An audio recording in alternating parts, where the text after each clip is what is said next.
Buongiorno, buon sabato a tutti da Sveglia Trieste, benvenuti alla nostra trasmissione. Oggi avremo ospiti in studio Lorenzo Giachin del Partito Democratico e Anna Maria Cisint della Lega. Se volete parlare con i nostri ospiti potete farlo come sempre chiamandoci alla diretta oppure scrivendoci una mail, la stessa cosa naturalmente potete fare per fare le vostre segnalazioni. Avremo la nostra rassegna stampa nella prima ora della trasmissione, ma cominciamo subito con le previsioni del tempo in vista anche del fine settimana. Allora andiamo a vedere la situazione generale con il sito dell'Osmer-ARPA regionale. Sull'Europa si va espandendo un vasto anticiclone che arretrerà temporaneamente solo tra domenica sera e lunedì per la discesa di correnti settentrionali più fresche e instabili. Poi tornerà l'anticiclone con aria molto calda a tutte le quote. Quindi per oggi, sabato 13 giugno, cielo in genere sereno con qualche velatura al mattino e qualche cumulo pomeridiano in montagna, venti a regime di brezza. La situazione di domani al mattino, tempo stabile con cielo in prevalenza poco nuvoloso per velature. Nel pomeriggio sereno su pianura e costa, variabile sui monti dove sarà possibile qualche locale rovescio temporalesco che poi verso sera potrebbe interessare anche qualche zona dell'alta pianura. Venti a regime di brezza anche sostenuta sulla costa, temperature in ulteriore aumento. E poi vediamo ancora il quadro per lunedì.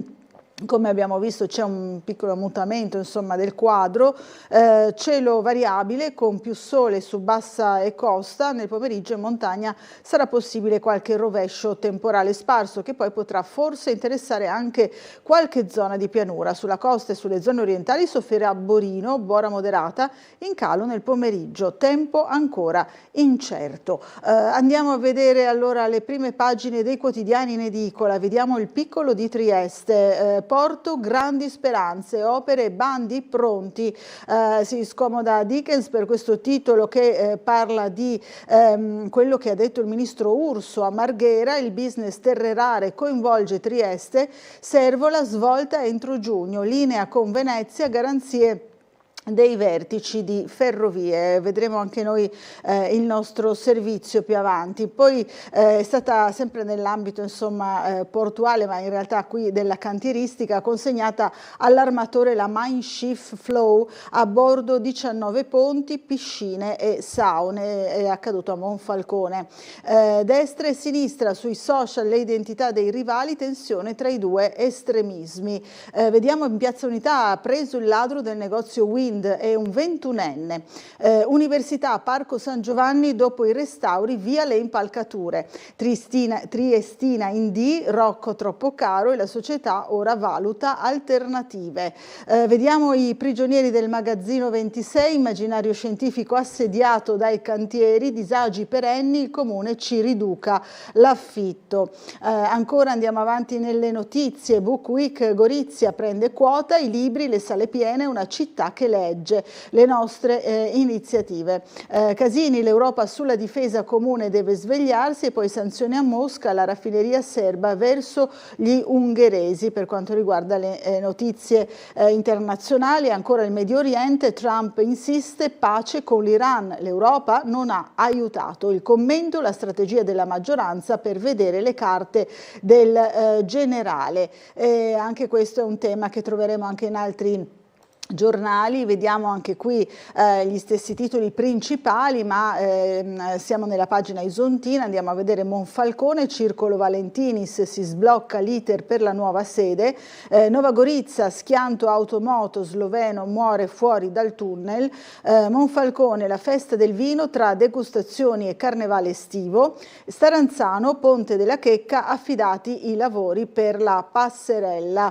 E ancora la Lega Nazionale: togliere Tito dal Monte Sabotino. Ziberna: collaboriamo ma ferite ancora aperte, riti per la fine dei 40 giorni. E ne parleremo anche nella nostra trasmissione. Allora andiamo a vedere gli altri quotidiani. Cominciamo con il Corriere della Sera, le prime pagine. Allora, l'Iran mai così vicini a un'intesa, Trump al Corriere: i paesi europei d'aiuto in futuro, l'ipotesi di un faccia a faccia con Meloni. Meloni. Il tweet del ministro Araghedi e il leader americano lo rilancia, il Pentagono pronto a ridurre gli aerei militari in Europa.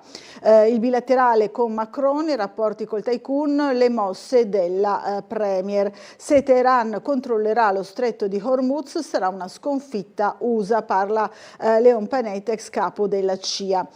SpaceX, record a Wall Street, Musk è il primo trilionario. Vediamo Garlasco, dopo 10 anni e mezzo, stasi verso la libertà, ha chiesto i servizi sociali. E poi ancora, ferito l'amico che guidava il mezzo, Eros morire a 18 anni, monopattino nella notte.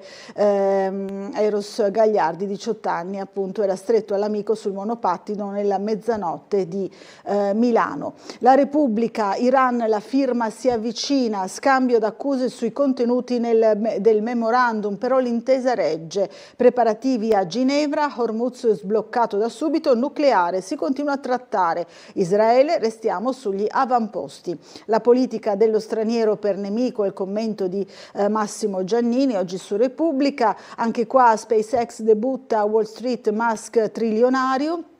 Stasi fuori dal carcere, i Poggi, la condanna resta, travolti in due sul monopattino, muore 18enne l'amico indagato, Lega, assalto al Viminale per Salvini, Mazzaia diserta il Consiglio federale. La Stampa, USA-Iran, accordo a un passo, Teheran conferma, stiamo finalizzando il piano in 14 punti, Trump entro lunedì ci sarà la firma.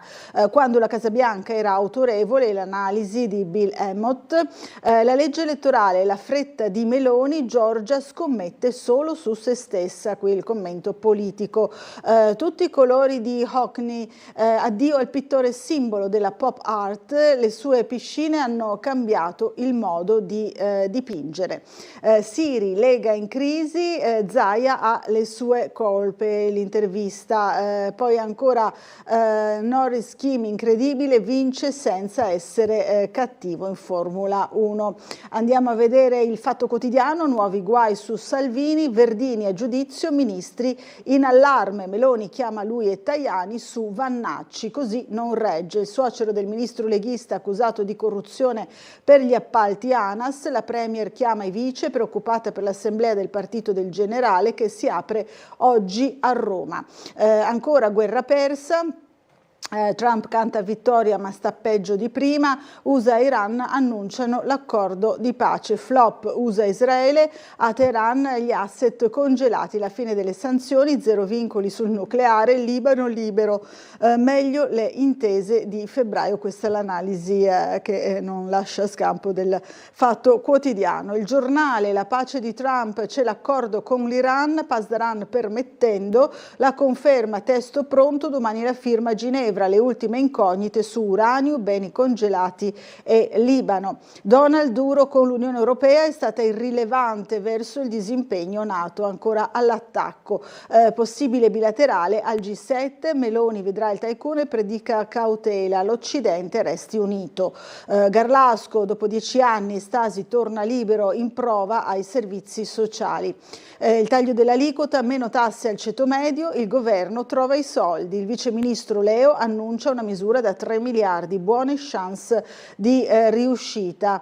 Ancora, primo fuggi da Vannacci, iniziano le defezioni da Renzi a Mosca, ecco chi lo manovra. E anche qui c'è questa lettura con un tono più alto, più aggressivo, la sinistra si arruola, i soldatini rossi di Vannacci, scrive Libero. Dopo lo spot dalla Gruber, Renzi getta la maschera, futuro nazionale può farci vincere le elezioni. Pace in Iran, i mediatori giurano, è fatta, nuovo annuncio americano, poi arriva l'ennesima frenata. Trump rischia di aver vinto, accordo da valutare sul nucleare, ma puntini. Allora andiamo a vedere ancora il Sole 24 Ore, Piazza Affari, record su intesa USA-Iran, SpaceX debutto stellare a Wall Street. Poi ancora BTP Italia, sì, tasso fisso minimo all'1,6%, emissione da lunedì. Stellantis, Renault e Volkswagen ai parlamentari dell'Unione Europea, difendeteci. Ancora il domani, Trump e Iran, l'ultimo show, ma questa volta l'accordo c'è. Lo sbarco di SpaceX a Wall Street, Elon Musk il primo trilionario della storia. E ancora l'OPA sull'interno, così Salvini alleva i suoi giovani, il leghista rilancia sul Viminale, insomma non ha mai fatto mistero che fosse proprio il Viminale nel suo mirino. Allora andiamo avanti nella lettura del piccolo e vediamo l'approfondimento proprio sul porto che abbiamo visto in prima pagina. Gara per Servola e cold ironing entro fine giugno. Parla di Itel, il presidente di RFI rassicura sulla Trieste Mestre. Poi ancora Belletti alla presidenza di Ferrovie International, continua l'ascesa dell'avvocata Isontina che è una figura di spessore di Fratelli d'Italia in regione. La nomina non è ancora ufficiale, dovrebbe diventarlo lunedì, non si sa se manterrà la presidenza di APT.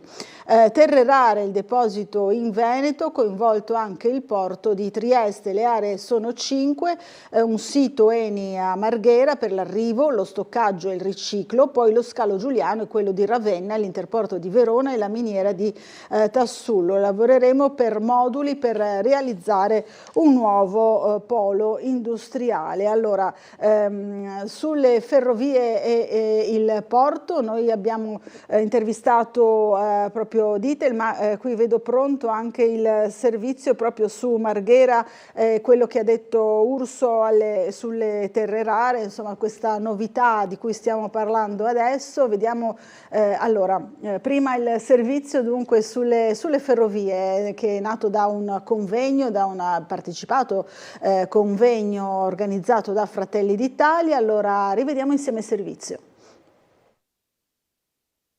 Lo sblocco del finanziamento su Servola, cioè i 199 milioni, ci consentiranno a fine mese di attivare la gara e subito dopo speriamo di iniziare quanto prima i lavori.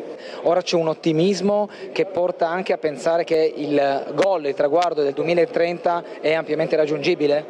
Secondo il nostro cronoprogramma sì, attendiamo il decreto del MEF per la settimana prossima e il cronoprogramma contiamo di rispettarlo. Probabilmente riusciamo a finire i lavori alla fine del 2029. Il porto ha investito molto sulla rete ferroviaria, la rete ferroviaria ha investito molto sul porto, perché come dicevo è la porta di accesso del Mediterraneo all'Europa, al centro e al nord Europa, e quindi necessariamente dobbiamo incrociare queste due esigenze, quella portuale e quella ferroviaria, altrimenti non abbiamo lo sbocco a nord e lo sbocco ad est che è la naturale vocazione di Trieste. Allora, restiamo in tema portuale, ma per quanto riguarda proprio l'annuncio insomma, che il ministro Urso aveva già dato anche ai nostri microfoni proprio sulle terre rare, il deposito in Veneto, coinvolto però anche il porto di Trieste. Lo ha ribadito ieri proprio a Marghera, allora rivediamo insieme il servizio. Nell'ambito della candidatura italiana a ospitare uno dei primi hub europei di stoccaggio strategico di materie prime critiche, il ministro Urso ha incontrato a Venezia il vicepresidente esecutivo della Commissione europea per la prosperità e strategia industriale Stéphane Séjourné, con cui ha effettuato un sopralluogo nell'area di Porto Marghera. Qui a Marghera, dove può disporre anche di un retroporto industriale in cui noi riteniamo di collocare quelle imprese che intendono lavorare sul campo della raffinazione e del riciclo delle materie prime critiche ai fini di garantire anch'esse l'autonomia strategica del nostro continente, riducendo la dipendenza da altri attori. Le materie prime critiche infatti sono essenziali per la nostra indipendenza, ha evidenziato il commissario europeo. Il primo deposito strategico a Porto Marghera potrà avvalersi di 3 sistemi portuali, quello di Ravenna in Emilia-Romagna, di Trieste in Friuli Venezia Giulia e appunto di Porto Marghera. 3 sistemi industriali che rappresentano in maniera complementare il nord-est e l'accesso marittimo alla nostra Europa. Nel contempo potrà avvalersi dell'interporto logistico di Verona. Il ministro ha incontrato anche il sindaco Venturini. Questo vuol dire posti di lavoro, vuol dire collocare Porto Marghera di nuovo al centro di possibili nuove filiere industriali che vadano a trasformare e raffinare questo tipo di materie prime. Oggi il tema è cogliere questo treno che sta passando da Bruxelles e che vede Porto Marghera come in pole position per attrarre questo tipo di investimento e garantire lo sviluppo di nuove filiere che consentano anche una ripartenza della parte industriale della nostra città. L'industria è motore importante dell'economia italiana, avere qui questo nuovo ruolo ci consentirebbe di dare un nuovo impulso a Porto Marghera. Il progetto però è ancora più ambizioso. Accanto al deposito di stoccaggio, un polo industriale di raffinazione delle materie prime critiche, perché la nostra dipendenza non è solo sulle materie prime critiche, è soprattutto sulla raffinazione delle materie prime critiche che avviene praticamente in un regime di monopolio mondiale in Cina. E insieme alla raffinazione noi pensiamo che si possono realizzare quelle attività di riciclo delle materie prime critiche su cui le nostre imprese, le imprese italiane sono particolarmente vocate. Siamo pronti ad aprire il cantiere già in ottobre. Allora andiamo ancora avanti e leggiamo le notizie internazionali, quella principale che su tutte le prime pagine lo avete visto: Iran-USA alla svolta, mai così vicini, l'annuncio del Pakistan su un testo definitivo e concordato dell'intesa, un incontro potrebbe avvenire domani a Ginevra tra Vance e Ghalibaf, l'irritazione del tycoon, Teheran farebbe meglio rimettersi in riga in fretta. Dalla tregua in Libano agli asset, tutti i punti del patto. Trump canta già vittoria, l'Unione Europea e il G7 irrilevanti, dice non è ancora confermata la sua presenza al vertice dei grandi a Evian. Meloni e Macron riprendono il trattato del Quirinale, da Washington la conferma ai tagli, la NATO compensa. La freddezza di Netanyahu e la sua partita più difficile. Una calma irreale in strada a Teheran tra paura e sfiducia, il reportage. In Ucraina 700.000 soldati, ma l'avanzata è graduale, ci spostiamo di fronte di guerra. Casini, l'Europa deve svegliarsi seguendo l'esempio dell'Ucraina, ma Meloni non può essere leader. L'ex presidente della Camera dice puntiamo sul modello di difesa comune, la sicurezza non è un optional, Kiev deve poter entrare nell'Unione. Sul Medio Oriente Netanyahu sta facendo un disastro anche per Israele, questa è la sua analisi. Costituente di Vannacci, altro tema politico che occupa molte prime pagine oggi, in un clima rovente, Meloni sotto pressione, all'Auditorium Conciliazione sono attesi 1.500 delegati del partito, intanto i partiti di centrodestra stanno definendo la loro linea comune, la decisione di non partecipare direttamente all'assemblea di futuro nazionale appunto di Vannacci. La sporca dozzina dei delegati dal Friuli Venezia Giulia, ecco tutti i nomi, da Maddalena Spagnolo a Ugo Rossi, vediamo qui nell'approfondimento del piccolo la strategia per vedere le carte del generale.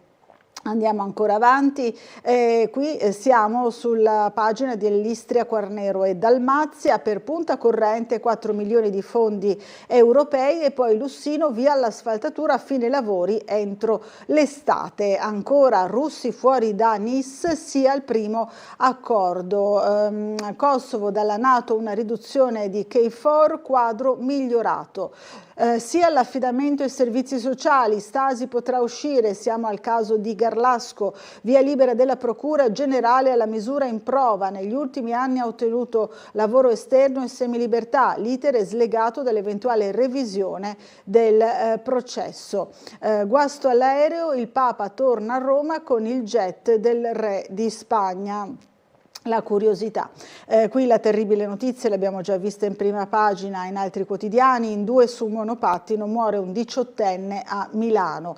E poi la morte di Domenico sospesi 2 chirurghi, Oppido e Bergonzoni dell'ospedale Monaldi, interdetti per 12 e 7 mesi per falsificazione della cartella clinica per la morte appunto del piccolo Domenico. Piano da 10 milioni in regione per sistemare 250 alloggi. Si parla dell'Ater, la decisione della Giunta: saranno rimesse in sesto case Ater oggi inutilizzabili. La Regione investe 10 milioni di euro per rimettere a disposizione delle famiglie 250 alloggi oggi sfitti, non assegnabili. Ne beneficiano le Ater del Friuli Venezia Giulia, che si dividono le risorse disponibili, appunto l'ha annunciato l'assessore a infrastrutture e territorio Cristina Amirante.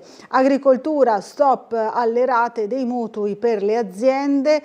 Traunero, nuovo segretario della funzione pubblica della CGIL, eletto con 26 voti, succede a Orietta Olivo. Il futuro della sanità non dipende solo dalle nuove strutture, dice il nuovo segretario regionale della CGIL Funzione Pubblica. Ora ci colleghiamo con la sala operativa della Polizia Locale per vedere qual è la situazione in questo sabato mattina del traffico in città. Abbiamo al telefono il commissario Fulvio De Grassi. Buongiorno. Sì, buongiorno Buccarelli, a lei e tutti quanti i cittadini in ascolto, un ben svegliati a tutti. Buongiorno. Diciamo per quanto riguarda la notte appena trascorsa, abbiamo rilevato un incidente con ferito ieri sera, nella serata di ieri, poi stanotte 2 incidenti solo danni, fortunatamente esiti anche per la persona con lesioni, niente di eccezionale, fortunatamente. Per quanto riguarda il resto, la giornata si presenta sotto i migliori auspici meteo, il traffico al momento è tranquillo, essendo anche sabato mattina, le scuole sono finite, c'è un notevole decremento della circolazione, non abbiamo particolari interventi in atto. Segnalo, dovrebbero essere effettuati continuare dei lavori di asfaltatura sulla via Svevo, perciò attenzione su quell'arteria, c'è una parte fresata che potrebbe creare un po' di difficoltà di transito, moderare particolarmente la velocità. Proseguono anche altri lavori di asfaltatura, in particolare sulla via Mazzini nell'orario notturno. Non ha creato fino adesso grandi problemi, forse un po' il rumore, qualcuno si è lamentato, purtroppo è stato programmato in questa maniera. Per quanto riguarda altre cose, domani mi sembra dovrebbe esserci una gara, o oggi aspetti un attimo, Sì, prego. Stamattina, oggi la gara. Sì, chiedo scusa, oggi pomeriggio c'è una gara podistica sull'altipiano tra Samatorza e Sgonnico, parte fuori, forse anche tutta fuori comune, potrebbe provocare sicuramente dei rallentamenti sulle provinciali del Carso. Ricordo che la Galleria Carso è ancora chiusa fino a dovrebbe essere riaperta domani. E tutto questo, inoltre, oltre a tutto questo, oggi ricorre il 164esimo anniversario di fondazione del nostro corpo. Ah, ecco, bene, auguri allora. Grazie. Alle ore 10 in Piazza Verdi ci sarà una cerimonia con il giuramento degli ultimi agenti assunti e poi anche la premiazione dei più meritevoli tra tutto il corpo. Parallelamente ancora domani ci sarà la mostra in Sala Veruda, la nostra mostra sul nostro corpo con varie cose molto apprezzata dai nostri telespettatori, fra l'altro, che chiedevano se c'è la possibilità di prorogarla, chissà se sarà possibile. Non è mia facoltà, sono d'accordo con voi, penso sia una cosa che poteva durare un po' di più, visto che si tratta comunque, bene o male, della storia della città e il nostro corpo è legato strettamente alla storia della città. Proveremo a chiederlo allora, anche per conto di tanti nostri telespettatori che ci hanno chiamato e hanno detto: ma perché dura così poco? Perché è una bella mostra, va bene. Grazie mille, a questo punto vi ridò di nuovo la linea. Grazie. Viva il corpo della Polizia polizie locali. Evviva, e auguri a tutti gli agenti appunto della polizia locale. Grazie, buona giornata di festa e di lavoro naturalmente a lei e ai suoi colleghi. Noi andiamo avanti e torniamo a leggere ancora il giornale, torniamo sul piccolo. Ieri è stata inaugurata, consegnata all'armatore, come si suol dire, insomma in questo tipo di cerimonie, la Mein Schiff Flow, che prende il largo, Comune Fincantieri, prove di disgelo, consegnata la nuova nata nel cantiere di Monfalcone realizzata per TUI Cruises, e qui vediamo la stretta di mano tra il sindaco Luca Fasan e la D di Fincantieri Folgero durante appunto la cerimonia. Lo scorso settembre Fincantieri e TUI hanno firmato un accordo per 2 nuove navi previste per il 2031 e 2032, quindi nuove commesse che garantiscono il lavoro ancora per molto tempo. Il comandante, con l'amore per la musica, suona a bordo, e la curiosità: piscine e sauna a 50 metri, ecco il gigante da 19 ponti. Qui ci sono alcune belle immagini di questa nuova realizzazione targata proprio Fincantieri a Monfalcone. Interni lussuosi, spazio per il benessere, 1 migliaio gli invitati alla cerimonia. Previsti spettacoli di burlesque con ballerine che si esibiscono in una grande coppa di champagne. La Regione, una palestra di cultura senza confini, memoria, attualità e sfide del futuro nel giorno del debutto. Pife rievoca Porzus, Fiorentini porta l'intelligenza artificiale dentro ai musei, e Parsi fa il pienone con la sua analisi su Europa e imperi. Siamo appunto a Book Week Gorizia Capitale, anche questo è un appuntamento molto affollato con le proposte di Book Kids, leggere è un gioco da ragazzi, laboratori sensoriali, reading, spettacoli e il premio Pollicino per appassionarsi al sapore della scoperta. Gli allievi delle superiori imparano a raccontare ad alta voce storie e avventure per i più piccoli. L'ospite d'eccezione dell'evento in agenda oggi in biblioteca a Nova Gorizia è Eva Montanari, premio Anderson del 2026. Quel virus dei Balcani che non dà più tregua, il ritorno di Riva a Sarajevo 30 anni dopo l'assedio. Lì c'è l'essenza dei sentimenti, ancora in questa iniziativa di approfondimento culturale molto interessante. La seconda giornata, Bianchini, Gili e alle 21 Cristianini. Il sabato della rassegna si apre alle 10 con Roberta Villa, alle 15 conversazione su jazz e letteratura. Vediamo la pagina dell'economia. Il mobile europeo sotto pressione tra avanzata cinese e dazi interni, l'allarme dato dall'Assemblea Generale di EPF a Milano. E poi occupazione Friuli Venezia Giulia in crescita, ma frena la componente rosa. Nel primo trimestre 2026 i lavoratori in regione si sono attestati a 532.900, determinante l'andamento positivo degli ingressi nel settore dell'industria, segno più anche per le partite IVA, nei 3 mesi più 147% rispetto a un anno più 147, scusate, rispetto a un anno fa. Vediamo ancora l'approfondimento della cronaca di Trieste. Dunque, immaginario scientifico, avamposto dell'ex scalo stretto tra i cantieri del magazzino 26. A 6 anni dal trasloco, il museo scientifico è alle prese con difficoltà logistiche, dagli accessi interdetti dai lunghi lavori in corso alla viabilità insufficiente. Chiesta al comune una riduzione del canone d'affitto per l'ex hangar merci. E qui vediamo insomma la situazione che dura ormai da tanto tempo con tutti i cantieri in corso. Ancora vediamo in un anno 47.000 visite, per un terzo sono scuole. Nonostante il contesto disagevole, la cooperativa registra numeri in positivo. Nella sede di Trieste flusso costante di turisti stranieri, studenti da fuori Friuli Venezia Giulia, ma se fossimo più facili da raggiungere potremmo puntare al doppio, dicono appunto all'immaginario. Porto Vecchio non sia luogo fantasma senza identità. La Presidente Mizzan dice: era un'area concepita con funzione unitaria, non si perda il senso di comunità e dialogo. Vediamo ancora sempre nelle pagine del Piccolo: Parco San Giovanni, svelati i nuovi edifici, rimosse le impalcature delle strutture dell'università, addirittura d'arrivo i lavori di recupero avviati all'ex OPP nella palazzina cucine e nel padiglione uomini tranquilli. Qui vediamo i padiglioni F1 e F2. Ospiteranno aule, laboratori e una moderna aula magna.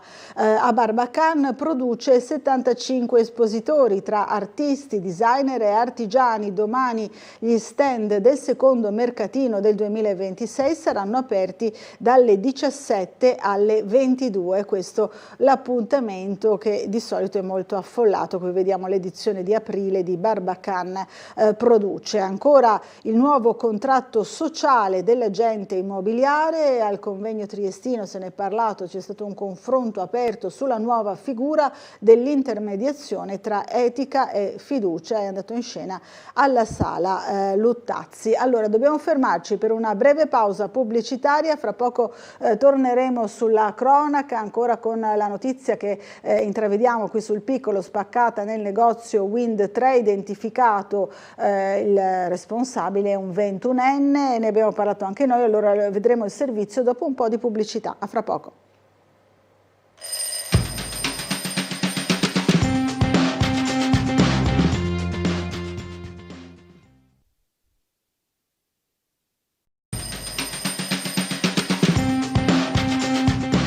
Rieccoci in diretta qui a Sveglia Trieste. Allora 7:33 del mattino, andiamo subito a rivedere il servizio riguardo a questa notizia spaccata nel negozio Wind 3. È stato trovato il responsabile, identificato. Si tratta di un 21enne triestino che avrebbe dei precedenti penali. Il ladro ha agito a volto scoperto, ripreso dalla videosorveglianza. Allora rivediamo insieme il nostro servizio. Riconosciuto dalle telecamere e acciuffato. Ai carabinieri della stazione di Guardiella sono bastate 24 ore per rintracciare il ladro che aveva messo a segno il furto con spaccata al negozio di telefonia Wind di Piazza dell'Unità d'Italia a Trieste. Si tratta di un maranza di 20 anni, in passato già sottoposto ai domiciliari. Fondamentale la telecamera interna al negozio che ha ripreso il giovane a volto scoperto. Dopo la visione delle immagini, i carabinieri non ci hanno messo molto per trovarlo. Erano le 4 del mattino di mercoledì quando il malintenzionato aveva divelto un palo di ferro di uno dei cantieri nelle vicinanze della piazza per poi infrangere la vetrata del negozio. Facendosi largo fra i cocci di vetro e munito di zainetto e un paio di guanti, il giovane aveva prima preso alcuni smartphone in esposizione, poi aveva rubato dalla cassa alcune banconote per un totale di 100 euro. Infine era fuggito. 700 euro invece il costo dei danni alla vetrata dell'esercizio commerciale. Il ventenne è stato denunciato. Ancora da chiarire se il giovane sia responsabile anche di altri episodi simili avvenuti nelle ultime settimane nel centro cittadino. Allora, queste le notizie, appunto il giovane triestino è stato denunciato dai carabinieri e ha precedenti penali. Addio al professor Bava, direttore di fisiologia, docente a medicina di neurofisiologia, ha dedicato la vita allo studio del sistema nervoso. Ancora incidente in via Cadorna, 5 veicoli coinvolti. Forum sul deficit uditivo, oggi la seconda giornata. Foto e nomi degli estremisti di destra, sale la tensione per il corteo di venerdì. Pubblicate sui social le identità di chi ha preso parte agli scontri in viale, interlocuzioni tra questure e antagonisti sull'itinerario della manifestazione. Contro i saluti nazisti, i fascisti armati in strada e nelle istituzioni, contro il razzismo e l'oppressione delle persone migranti emarginate, contro la guerra, si legge nel comunicato del gruppo contro vecchi e nuovi fascismi Terst Trieste, diramato per annunciare ufficialmente il corteo di venerdì prossimo in centro Trieste, con inizio alle 18:30 al varco 1 di Riva Traiana, a un mese esatto dagli scontri in viale 20 settembre. Rifiuti, sversamenti e discariche, sanzioni per 10 imprese. La Capitaneria ha comminato multe per quasi 100.000 euro. Ci sono anche indagini penali. Comparto sicurezza in piazza, presidio e volantinaggio. Giovedì 18 giugno le donne e gli uomini uomini in divisa daranno vita a una giornata nazionale di mobilitazione e protesta che coinvolgerà anche il territorio triestino. Qui vediamo le celebrazioni di ieri del 12 giugno, quel 12 giugno ha ridato un futuro alla città. 81 anni fa Trieste liberata, ricordate il municipio in Piazza Unità alla fine dell'occupazione jugoslava. La ricorrenza a Panteca, il giorno che riportò speranza e riaffermò i nostri valori e la nostra identità. Polizia locale ieri in sciopero, garantiti solo i servizi essenziali, c'era la Polizia di Stato, Finanza, Carabinieri, l'Aeronautica, Marina ed Esercito, ma in Piazza Unità mancava il picchetto d'onore della Polizia locale con il gonfalone della città di Trieste. È stato l'effetto dello sciopero nazionale proclamato ieri, a cui ha aderito in modo massiccio anche il personale della municipale di Trieste. Come ha spiegato in mattinata l'assessore comunale alle politiche della sicurezza De Gavardo, l'adesione è stata pressoché totale, sono stati garantiti solo i servizi pubblici essenziali, 2 pattuglie per il servizio del mattino, altre 2 per quello del pomeriggio, oltre al presidio della centrale operativa, dunque non il nucleo del cerimoniale. Ma noi c'eravamo ieri alla cerimonia appunto per quanto riguarda il 12 giugno, allora rivediamo insieme il servizio.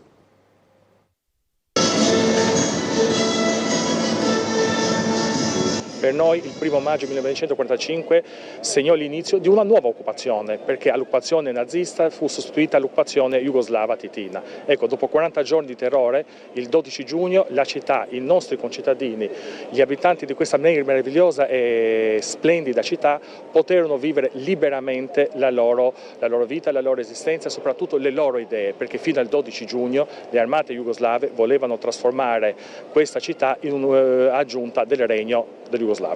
C'era bisogno e io umilmente e modestamente ho portato la delibera a suo tempo sia per quanto riguarda il Comune di Trieste con la prima celebrazione, nascita appunto della celebrazione di questa giornata, e appena arrivato a Muggia ho fatto lo stesso con Muggia, per cui diciamo che questa è una ricorrenza che va celebrata con tutti i crismi, perché effettivamente queste terre hanno sofferto tantissimo. È ovvio che c'è una memoria condivisa, perché io voglio dire una cosa particolare che è successa il 25 aprile, il giorno della liberazione, e a Muggia c'è stato un intervento da parte di una rappresentante della comunità slovena che ha detto: io quel giorno, quando sono arrivati i titini, ero felice, ma ognuno ha la sua memoria e va rispettata. Io dico, dopo 80 anni c'è bisogno che però anche dall'altra parte ci sia rispetto di coloro i quali hanno sofferto. Mio padre stava per essere preso, prelevato dai titini e portato chissà dove, e per cui va rispettato. Allora, queste le cerimonie appunto per il 12 giugno, poi rivedremo anche magari il servizio proprio sulla ricorrenza, servizio storico del nostro Umberto Bosazzi, ma ci spostiamo per il momento sui lavori. Ecco, vedo già pronto il servizio, allora rivediamolo insieme visto che siamo nell'argomento.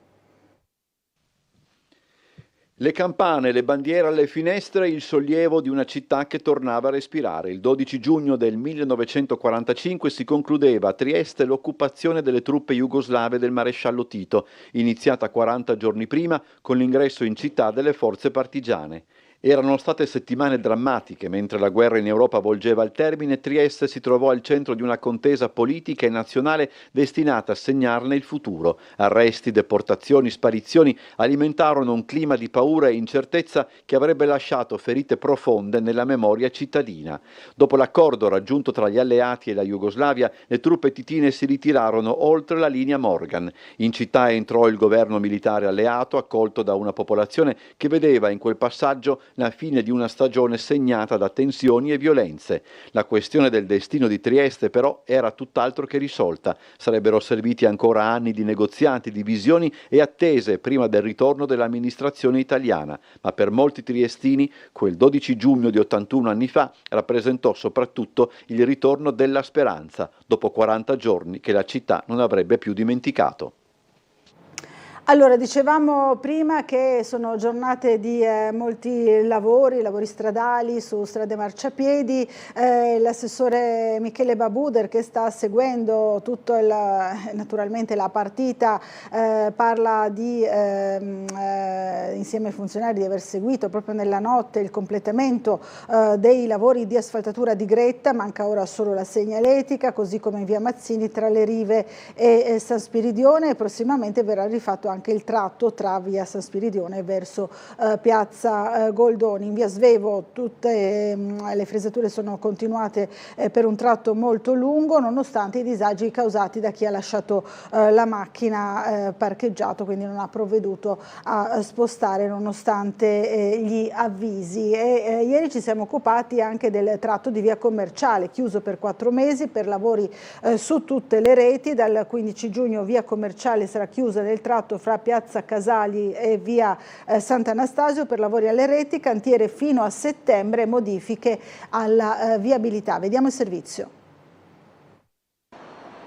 Il tratto più basso di via Commerciale, quello tra piazza Casali e via Sant'Anastasio, sarà chiuso al traffico dal 15 giugno all'11 settembre per consentire i lavori di rifacimento delle reti. Si tratta della prima fase di un intervento più ampio di riqualificazione dei sottoservizi della zona, che andrà avanti a step per circa 18 mesi complessivi.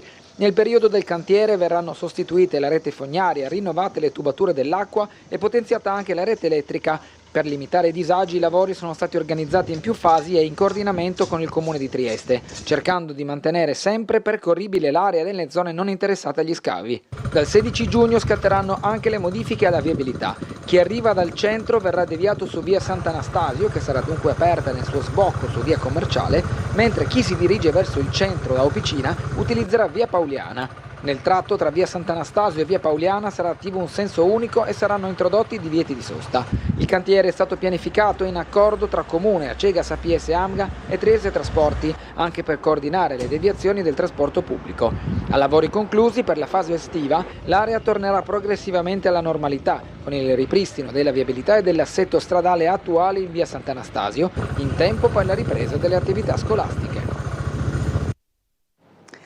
Allora torniamo sul piccolo Aduino Aurisina. L'ex dopolavoro rinasce come parco giochi. L'allestimento su un'area di RFI concessa incomodato. È tornato finalmente a rivivere come parco giochi dopo una lunga parentesi d'abbandono. Lo spazio situato accanto alla storica stazione ferroviaria di Aurisina, che nel lontano 1981 l'allora dopolavoro ferroviario attrezzò per metterlo a disposizione dei bambini e dei ragazzi che abitavano nella zona. Insomma, è tornato agli antichi splendori, naturalmente riveduto e corretto con i giochi più moderni. A Castelreggio, sempre nel comune di Aduino Aurisina, il dispositivo che aiuta ad accedere al mare. Qui vediamo l'inaugurazione del Sea Track, a entrare e uscire dal mare in assoluta autonomia e sicurezza, e questa è l'operazione che da oggi sarà possibile per le persone con disabilità che frequentano la spiaggia appunto di Castelreggio. Vitosca e Fisarmonica Prepotto, la giornata clou, un intero borgo che diventa palcoscenico a cielo aperto con concerti in luoghi simbolo del Carso, come le cantine e le terrazze con vista su vigneti e cortili delle antiche case. La piazza del paese, la frazione di Prepotto, sempre nel comune di Aduino Aurisina, si appresta a vivere oggi questa giornata clou della seconda edizione della rassegna. Ci spostiamo a Muggia, Festival della Comunità a Muggia, con incontri e dibattiti dal 19 al 20 giugno, 2 giorni di iniziative per confrontarsi su temi come sanità e legami sociali. Ma torniamo appunto alla festa del vino e fisarmonica. Ieri invece abbiamo affrontato il tema della Malvasia, di un altro vino, del Malvasia di difesa dell'ecosistema marino. La barca vela Iancris approda a Trieste col progetto proprio dedicato alla Malvasia, alla tutela del mare, tra valorizzazione dei produttori locali e sensibilizzazione ambientale. Rivediamo il servizio. Fa tappo oggi a Trieste le Jankris, l'imbarcazione protagonista del progetto Sulle rotte della Malvasia senza confini, l'iniziativa che unisce la promozione delle produzioni vitivinicole locali alla sensibilizzazione sui temi della sostenibilità ambientale e della tutela dell'ecosistema marino. Nel corso della giornata gli organizzatori hanno incontrato istituzioni, produttori e appassionati per presentare un percorso che collega le principali località dell'Adriatico e del Mediterraneo accomunate dalla presenza della Malvasia, vitigno simbolo di una storia secolare di scambi culturali e commerciali tra le due sponde del mare. Con questo viaggio vogliamo raccontare questo tipo di turismo, questo tipo di attenzione, con un'attenzione particolare alla storia di un vino che ha fatto Venezia, che ha fatto conoscere Venezia in giro per il mondo. Il mondo allora conosciuto nel 400 e nel 500 è diventato il primo brand. Venezia lo piantò a Chiareta, lo scoprì a Monemvasia, nel Peloponneso, in Grecia, lo piantò a Creta e dopo, man mano che i turchi avanzavano, iniziò anche a piantarlo in Dalmazia, a fare prese di dimora in Istria, in Friuli. Partita da Chioggia, la Jankris sta attraversando porti italiani, sloveni e croati con l'obiettivo di valorizzare le diverse espressioni territoriali della Malvasia, promuovendo al tempo stesso un modello di viticoltura sostenibile e attento alla biodiversità. L'iniziativa guarda però anche al mare. L'equipaggio delle Jankris è infatti impegnato da anni in progetti dedicati allo studio dei cambiamenti climatici, delle microplastiche e dello stato dei fondali, trasformando il viaggio in una piattaforma itinerante di divulgazione ambientale. Abbiamo abbracciato questo progetto sul quale mi hanno coinvolto gli amici per raccontare un attimino di una visione di un turismo sostenibile, di un'economia blu che abbia rispetto non solo della costa e del mare, ma anche delle persone che vivono nelle città che sono invase periodicamente da turisti. Noi siamo stati in giro per il mondo 30 anni, siamo partiti nel 93, siamo tornati nel 2023 e devo dire che il mare Adriatico, che non avevamo più visto per 30 anni, lo trovo molto molto più pulito. Allora, torniamo ancora sul giornale, ci spostiamo sulle edizioni di Gorizia e Monfalcone. Qui vediamo, siamo proprio nel capoluogo isontino, la Lega Nazionale via Tito dal Sabotino, scritta provocatoria, e si torna quindi alla celebrazione del 12 giugno, celebrata naturalmente anche a Gorizia, celebrato al lapidario del Parco della Rimembranza, l'81esimo anniversario della liberazione di Gorizia dall'occupazione della Jugoslavia. Ziberna, futuro di collaborazione, ma non si dimentichi il passato. Un'alleanza politica a 3 per abbattere le barriere. Gli esponenti politici di Forum, Levitz e Gorishka rilanciano la cooperazione transfrontaliera. Restyling in piazza Battisti, sempre a Gorizia, un'area a misura di pedone. E il pedibus va in archivio con 777 chilometri percorsi. Andiamo ora rapidamente a Monfalcone. Ultimo tassello in arrivo per l'area del Porticciolo. Si sblocca l'iter per la nuova sede del Circolo Nautico Canale Valentinis, avvio dei lavori durante l'estate e struttura ultimata il prossimo anno. Il precedente quartier generale demolito per consentire il riassetto della zona. Al momento conta 350 soci e 288 ormeggi distribuiti lungo 1 chilometro. Il futuro edificio troverà posto nei pressi della caserma delle Fiamme Gialle. Circoli del Basso Isontino in rete, nasce il format PD Mandamento.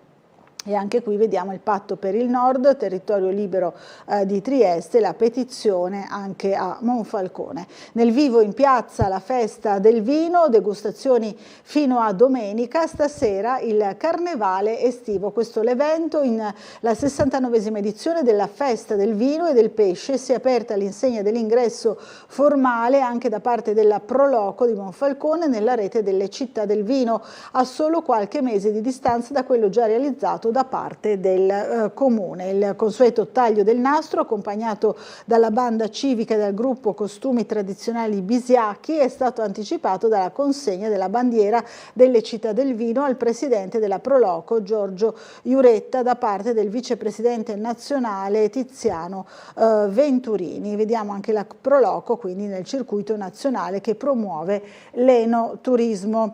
Sempre sul piccolo, a Ronchi dei Legionari, murales su valori e diritti civili, street art fra le cabine elettriche e la stazione ferroviaria nord. Qui vediamo una delle realizzazioni, tenuta a battesimo, l'opera all'esterno della Casa della Musica. Torniamo a Trieste, gli 80 anni del Circolo della Cultura e delle Arti di Trieste, è stato celebrato ieri, il Ridotto del Verdi ha ospitato appunto l'evento celebrativo, c'eravamo anche noi per questa importante istituzione cittadina, allora rivediamo insieme il servizio.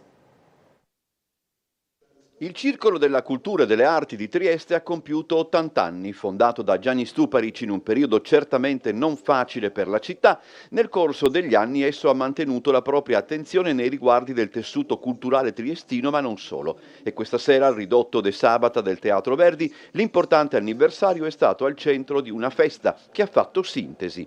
E quindi abbiamo detto no, raccontiamo quello che stiamo facendo e quello che faremo, perché è più che sufficiente per capire qual è il nostro spirito, qual è il nostro approccio, qual è la nostra mentalità, il nostro grado di apertura. E quindi pochissimo passato, presente e futuro.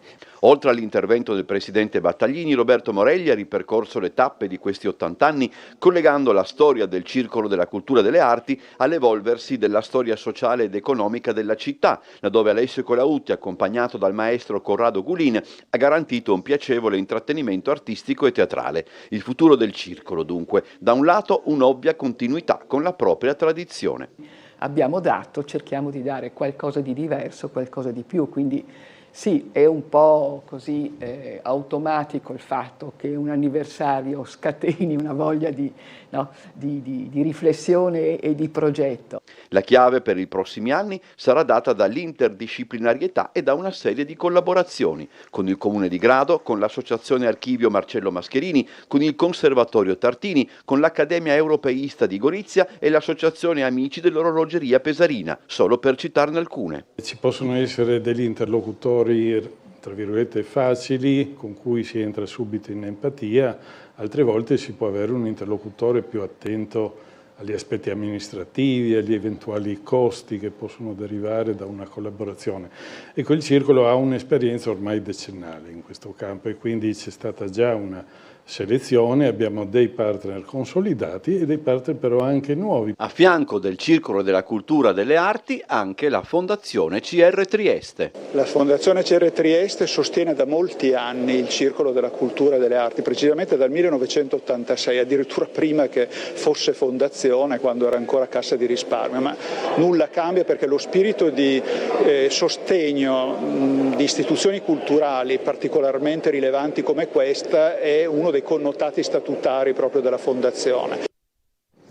Ancora notizie sul giornale, oggi la benedizione, il nuovo oratorio Pozzo di Sichem e poi ancora musica e cultura celtica, torna il Festival Triskel, il solstizio d'estate, qui vediamo festeggiato in una delle passate edizioni del Triskel, da mercoledì 17 a domenica 28 giugno nella storica cornice del Boschetto del Ferdinandeo. Torna il Festival internazionale di musica e cultura celtica Triskel, la 26esima edizione è stata presentata ieri al Civico Museo d'Arte Orientale dal presidente Panteca e dal sindaco di Muggia Paolo Polidori e poi ancora da Elisabetta Sulli, naturalmente presidente dell'associazione Euter Pendragon. Allora, rivediamo insieme il servizio di presentazione.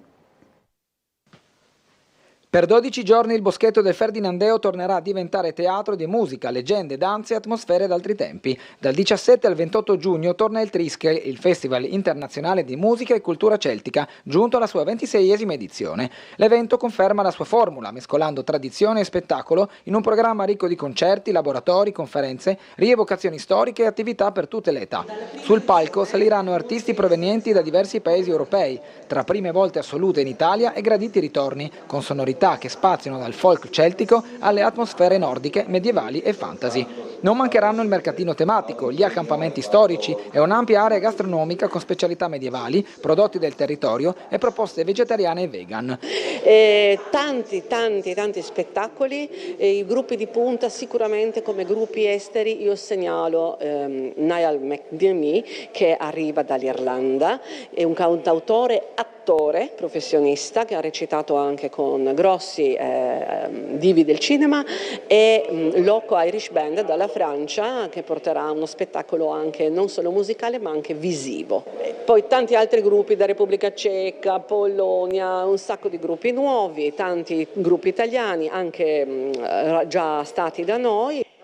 Novità tante, falconeria, grandissimi 2 weekend con 2 falconerie diverse, ma la novità dell'anno sarà Mimmo, che è un avvoltoio meraviglioso che sarà presente il primo sabato e domenica della Triskel, quindi un'attrazione da non perdere. Triskel conferma inoltre la sua anima sostenibile e inclusiva. Il festival è plastic free e promuove buone pratiche ambientali attraverso iniziative dedicate alla tutela del bosco e alla raccolta differenziata. A completare il programma ci saranno 9 appuntamenti del progetto Triskel itinerante tra Trieste, Muggia, Sistiana e Gorizia. L'ingresso e tutti i concerti sono gratuiti.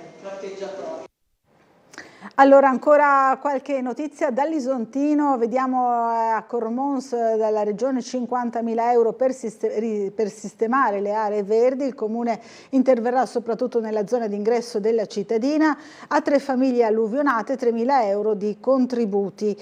La San Marco verso il rilancio, crescita e nuovi posti di lavoro, incontro sullo stato della società tra il sindaco Pagotto di Gradisca e il direttore generale Roberto Nocera. Frane, via i lavori sul tratto che collega la Groina a Bacui, e quindi l'intervento è coperto da un finanziamento a fondo perduto della regione che ammonta a 320.000 euro. Siamo a Grado, comune in piazza tra i cittadini, giù i paletti della burocrazia, uffici fuori dal palazzo per azzerare le distanze fra amministrazione e utenza. Il personale ha fornito materiale informativo e gadget rispondendo alle richieste della gente, una iniziativa che ha avuto un buon successo. L'Audace è ancora in cantiere a 2 anni dall'incidente, la motonave è ferma a Porto Nogaro, dopo il sequestro ora è sottoposta a una serie di interventi. Ricordiamo il 12 giugno del 2024 al largo di Grado si è sfiorato il dramma per il semiaffondamento della motonave Audace che effettuava la rotta marittima fra Trieste e Grado. Dunque ancora andiamo a vedere la pagina sportiva, abbiamo ancora qualche minuto. Bando per il Rocco, l'Unione pensa a delle alternative. Dopo la pubblicazione del documento da parte del Comune, fase di riflessione del club. Il costo è superiore a quello ipotizzato e i tempi sono troppo stretti per non valutare altre soluzioni. Il 6 luglio prossimo è la data di scadenza del bando, in tempo ma molto vicino alla deadline per l'iscrizione alla D fissata per il 10, e l'Unione, come tutti i club, ha l'obbligo di indicare il campo di gioco sul quale disputare le gare. Qui vediamo lo Stadio Rocco, che è uno degli impianti dedicati al calcio migliori in Italia. Fagioli riparte dalla Samb, a Trieste annata strana, dice l'attaccante abruzzese che va nelle Marche.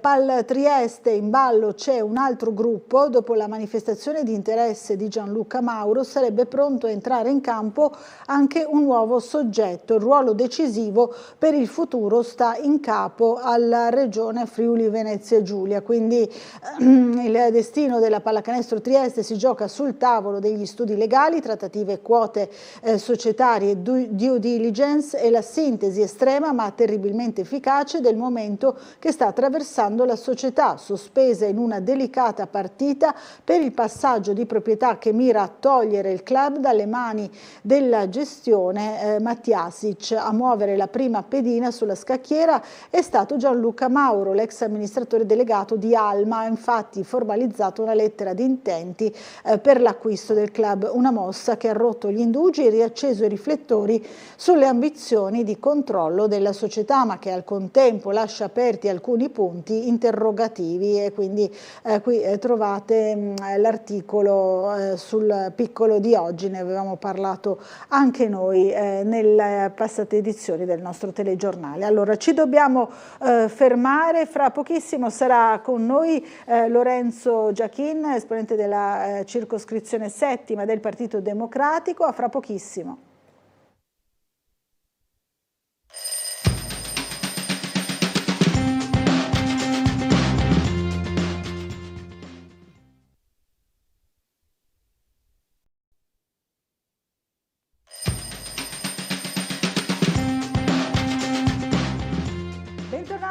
tornati in diretta 8 e 6 del mattino, diamo subito il buongiorno al consigliere della 7ª circoscrizione del Partito Democratico, Lorenzo Giachin. Buongiorno. Buongiorno. Ben arrivato, grazie di essere qui.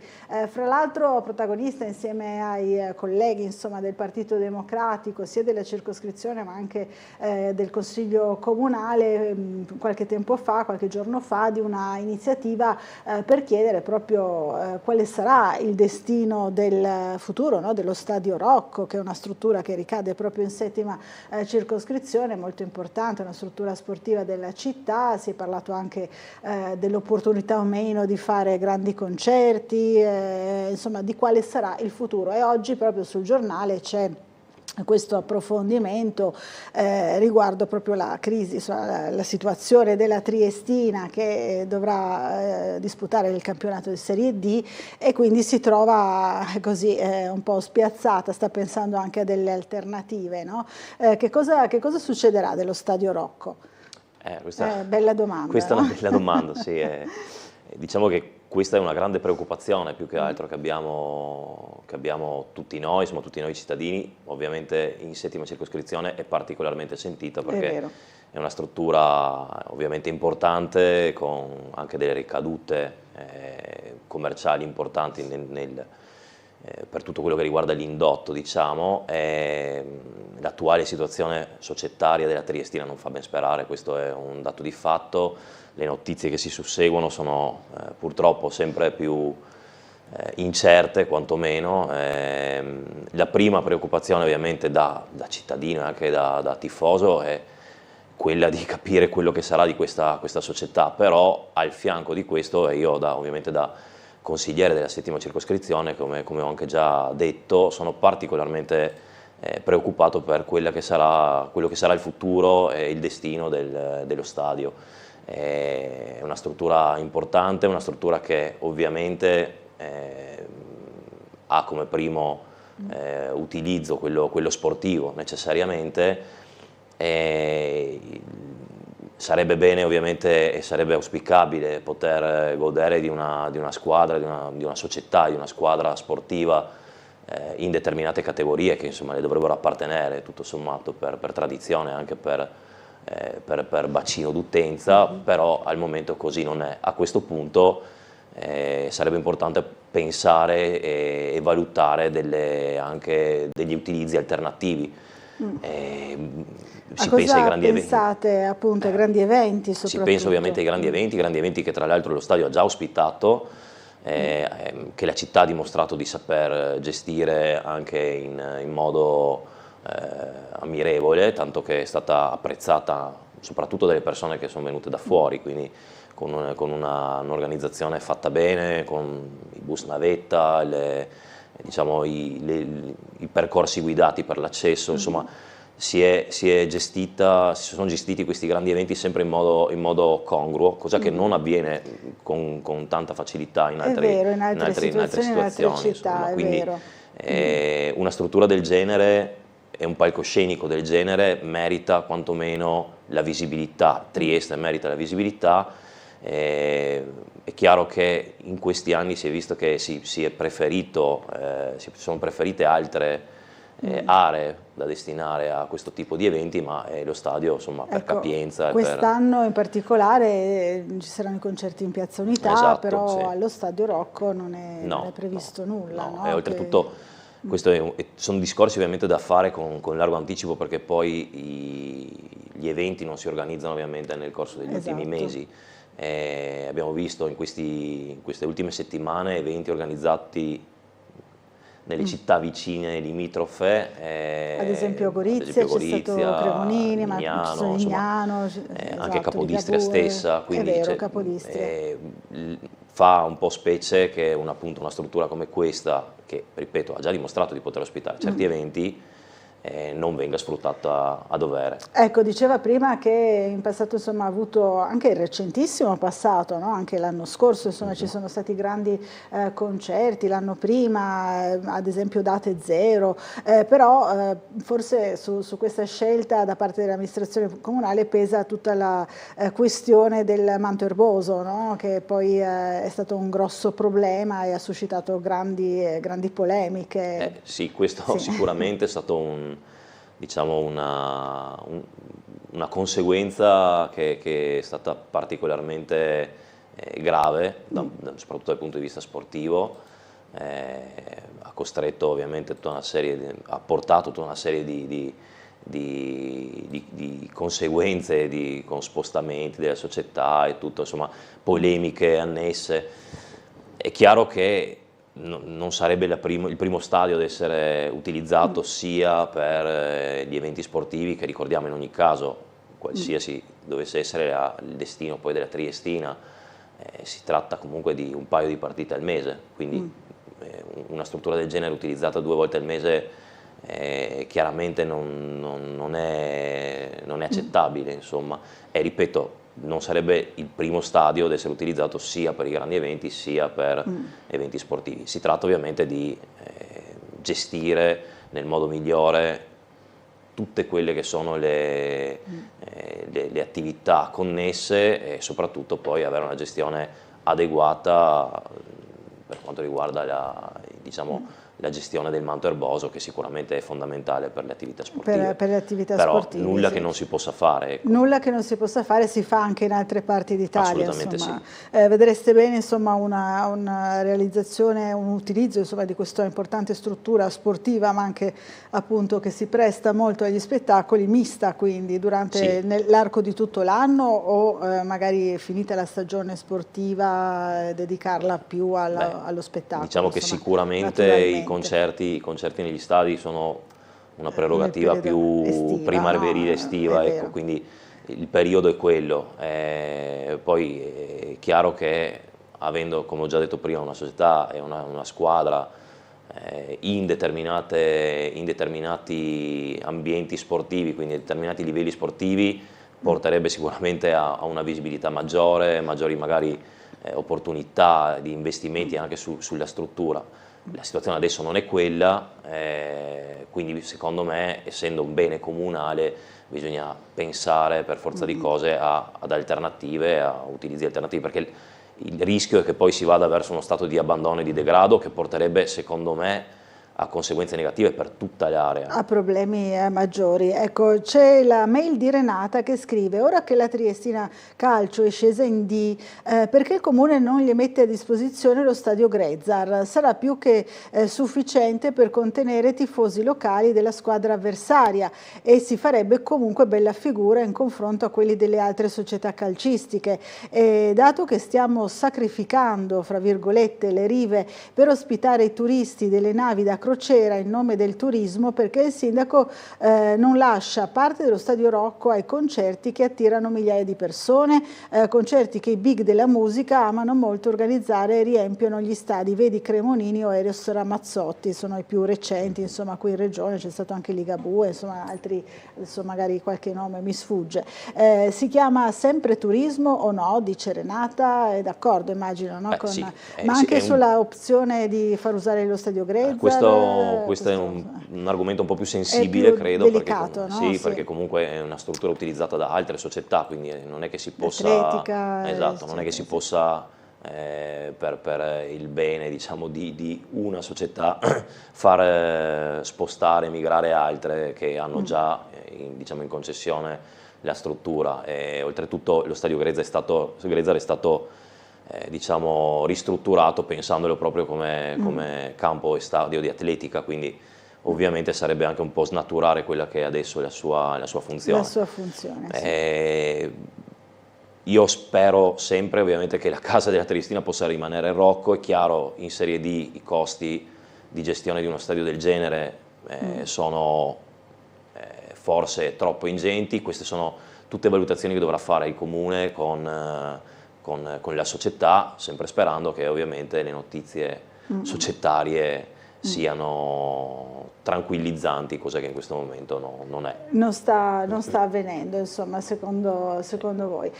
Dallo sport, insomma, quello è il polo sportivo, no, di Trieste, ci sono tanti problemi sia per quanto riguarda il calcio, la gestione del Rocco, ma anche per quanto riguarda il basket, quindi non è un buon momento. Non è un bel momento da quel punto di vista. Invece in settima circoscrizione vi occupate naturalmente molto anche degli altri temi che spesso riguardano anche la sicurezza, no? La sicurezza della città, essendo insomma una circoscrizione molto ampia ma che riguarda un'ampia fetta anche di periferia, no? Quindi c'è il problema del degrado, il problema della sicurezza, di recente insomma ne avete parlato anche in consiglio nel parlamentino circoscrizionale.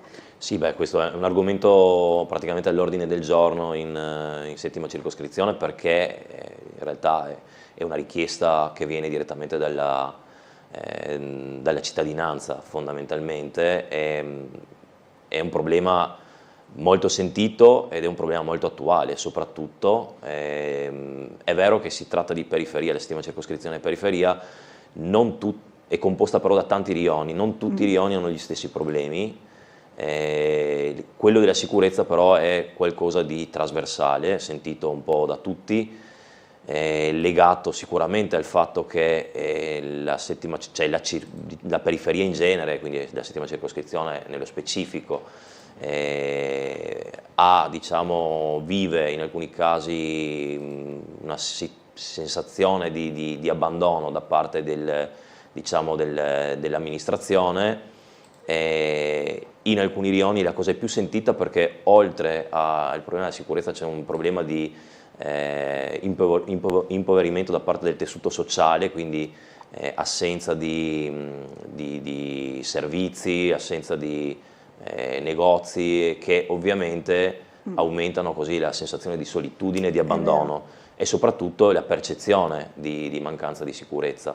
È un tema sentito, ovviamente è un tema anche affrontato sicuramente dall'amministrazione e affrontato anche da noi della settima circoscrizione, che più volte abbiamo cercato di intavolare dei discorsi sia con le istituzioni sia anche ad esempio con l'Ater, che ha moltissimi interessi all'interno della settima circoscrizione con grandi complessi. È un tema complicato, complesso, ovviamente con visioni diverse a seconda della parte politica, però è un tema che è sempre caldo all'interno della circoscrizione. Sempre all'interno della circoscrizione, immaginiamo, anche perché appunto lo ricordava, ci sono dei grandi agglomerati, insomma, di case cosiddette popolari, case Ater, che ognuno poi presenta problematiche diverse, quindi ognuno ha la sua specifica proprio vita, esatto, no? Quindi sono come dei piccole rione città, nel rione, piccole no? città Vero, a sé stanti. Così, e quindi ve ne occupate molto. Insomma. Sì, ripeto, proprio perché sono le istanze dei cittadini in prima persona a portarci è vero, abbiamo spesso quindi anche noi insomma segnalazioni di questo tipo proprio che arrivano dalle aree Ater, così come abbiamo segnalazioni spesso anche di asfaltature, strade, marciapiedi, se ne sta parlando molto, no, in questo periodo, con un maxi intervento adesso che ci sarà ad esempio riguarda credo un'altra circoscrizione, ma sulla via Dalviano, quindi determinerà tutto uno spostamento insomma di viabilità in quella zona. Adesso si sta facendo in strada di Gretta, in varie zone della città, poi magari cercheremo anche di vedere le immagini che ci ha inviato l'assessore Babuder proprio dei lavori di questa notte di cui prima parlava nel collegamento il commissario De Grassi della polizia locale. Sono strade e marciapiedi che naturalmente anche in settima vi richiedono insomma spesso, no, quali sono le situazioni più critiche che vi domandano insomma per quanto riguarda la settima circoscrizione, perché ci sono anche problemi di sicurezza, penso ad esempio a rotatorie al posto di semafori che vengono spesso fuori, no? Anche nelle telefonate dei nostri telespettatori. Allora, innanzitutto, quella di l'asfaltatura, il piano di asfaltatura che è previsto adesso in via Dalviano dovrebbe interessare anche in parte via Svevo. In parte sì, è vero, che infatti. diciamo, anche se proprio per la parte finale comunque interessa la settima circoscrizione ed è stato oggetto di numerose interrogazioni e mozioni durante questi ormai più di 4 anni di consigliatura, quindi ben venga questo intervento, porterà certamente per un periodo dei disagi, però soprattutto la via Svevo ha una situazione particolarmente difficile, perché il manto è veramente in condizioni pessime, via estremamente trafficata in questo periodo, soprattutto anche da camion, perché c'è ovviamente l'uscita dal porto, e quindi sicuramente quella è un'area sensibile.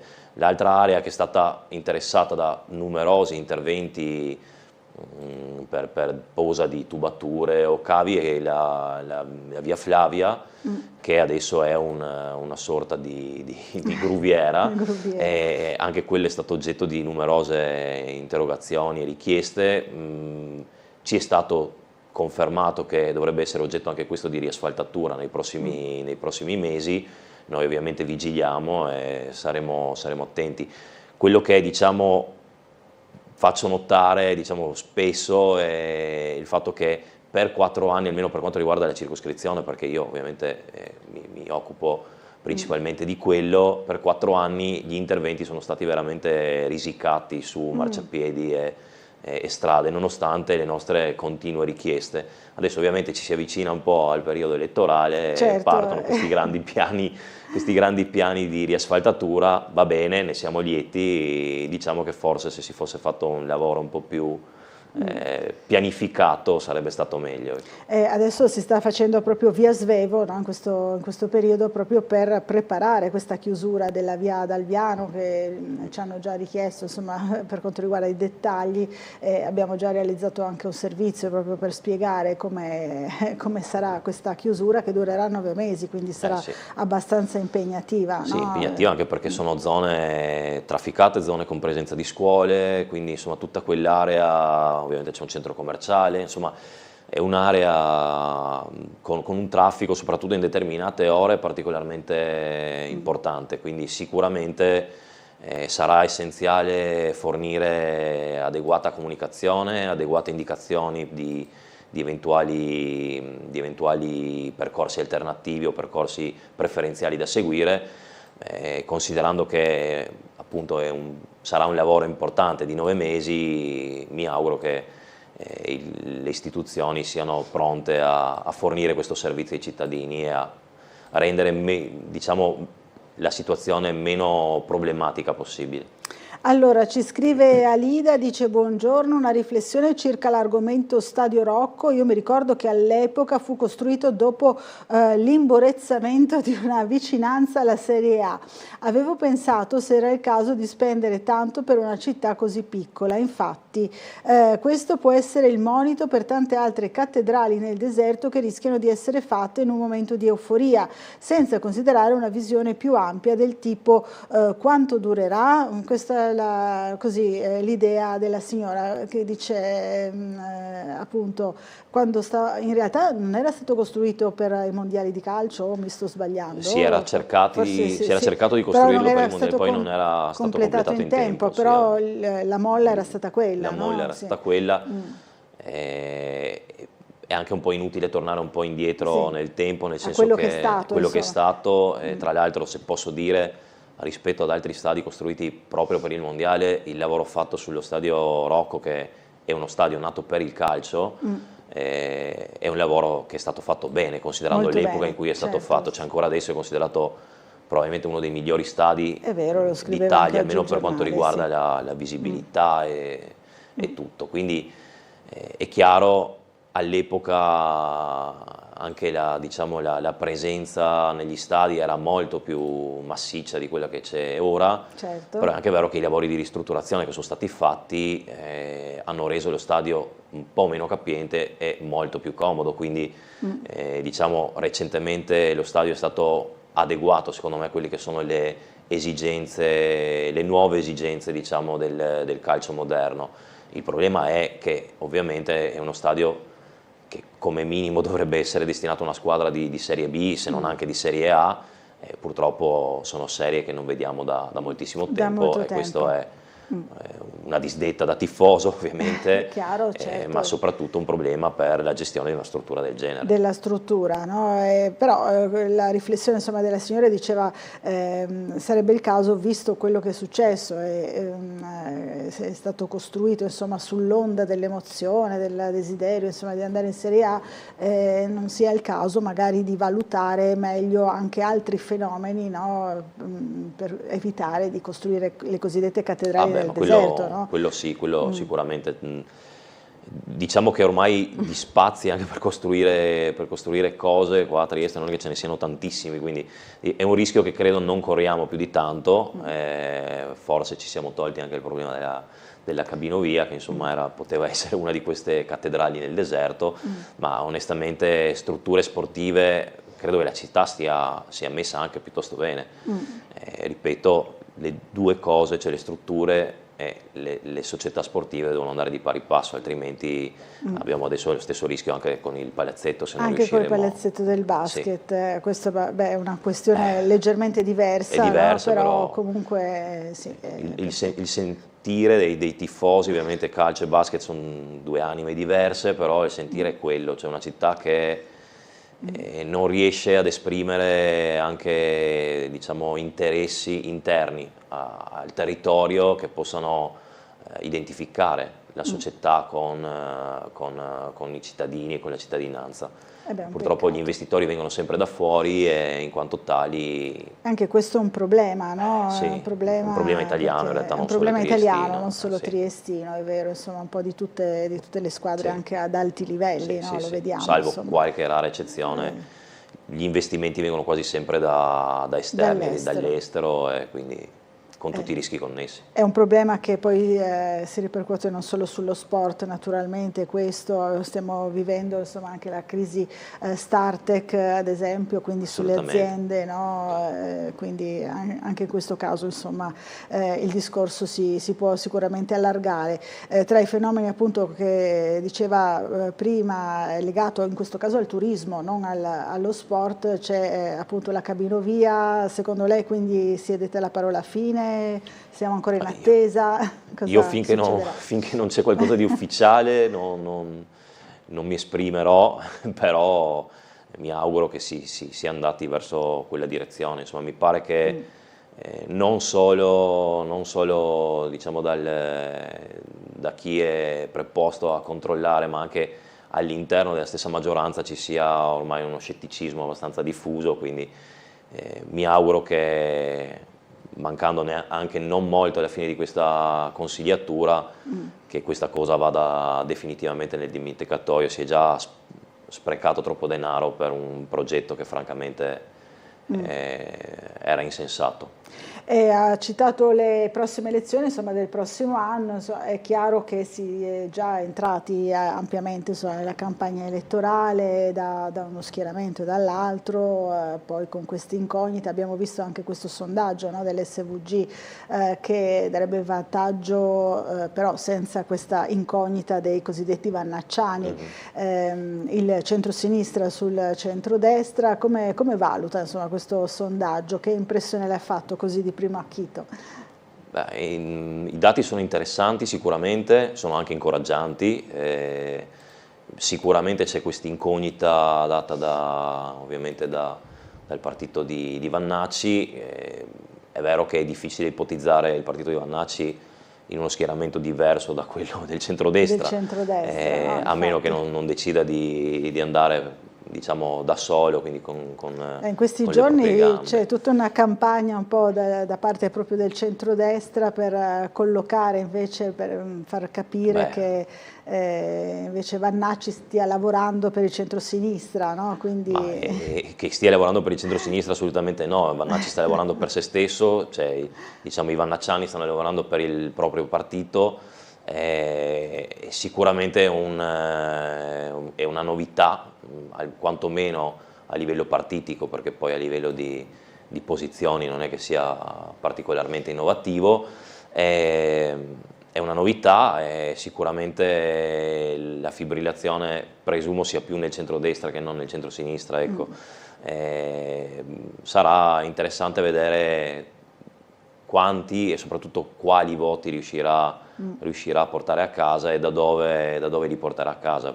Io credo che il timore sia più all'interno del centrodestra, perché al momento la sensazione è che i voti li stia pescando comunque nell'alveo del centrodestra stesso. Allora, abbiamo una telefonata, buongiorno, chi è in linea con noi? Buongiorno, sono Silvia. Silvia, buongiorno. Buongiorno. Visto che non chiama nessuno, ho chiamato io. Prego Silvia, dica pure. No, io volevo dire, io di solito mi piace, ci si alza sempre un po' più tardi. Mi piacerebbe sentire dei dibattiti, delle cose che fossero sì con delle idee naturalmente di parte, perché è normale che sia, però con una certa verità. E allora il signor Cinque Palmi si chiama, quello che era Ring, quello di Fratelli d'Italia. Fratelli d'Italia, sì. Ecco, ha fatto io dico, mi permette di dire, io avevo detto che lo trovavo così una persona abbastanza calma, posata, invece assolutamente non è così.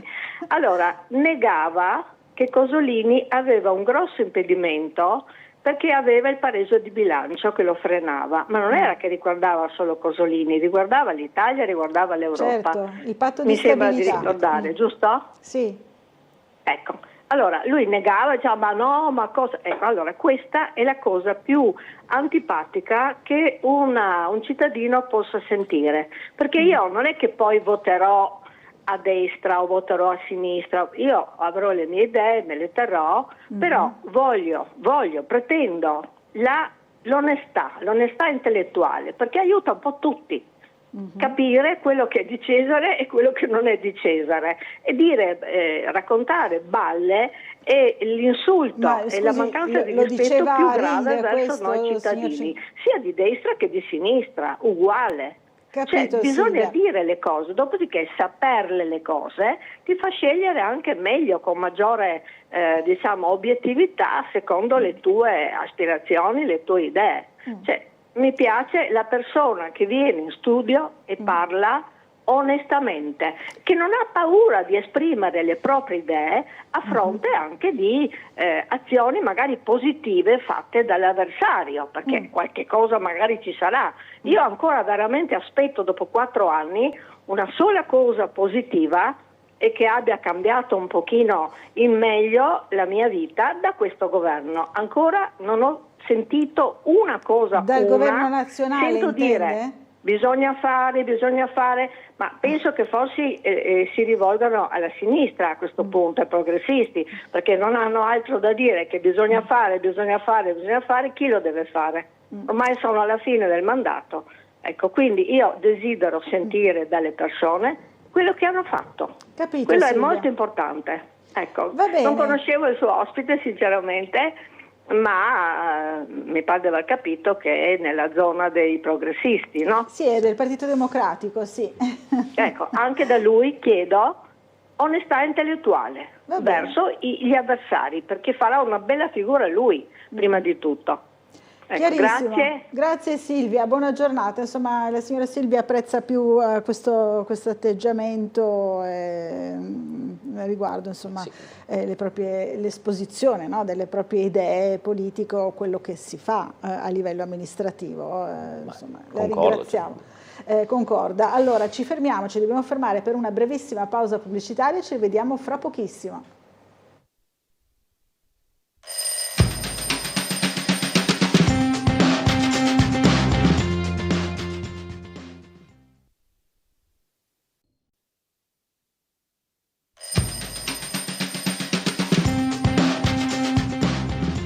Allora 8:37 del mattino e 38 in questo momento, e siamo sempre in compagnia del consigliere della 7ª circoscrizione del Partito Democratico, ribadiamolo perché la signora prima non l'aveva sentito, Lorenzo Giachin.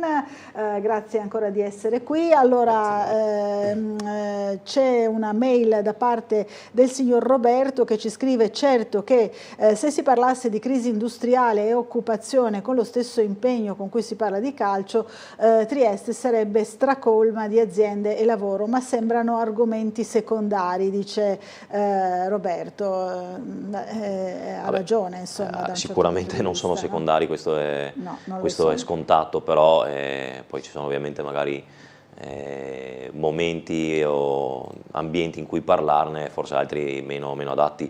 Oggettivamente non ho la competenza per poter parlare di situazioni così sensibili che sta vivendo la nostra città in questo periodo.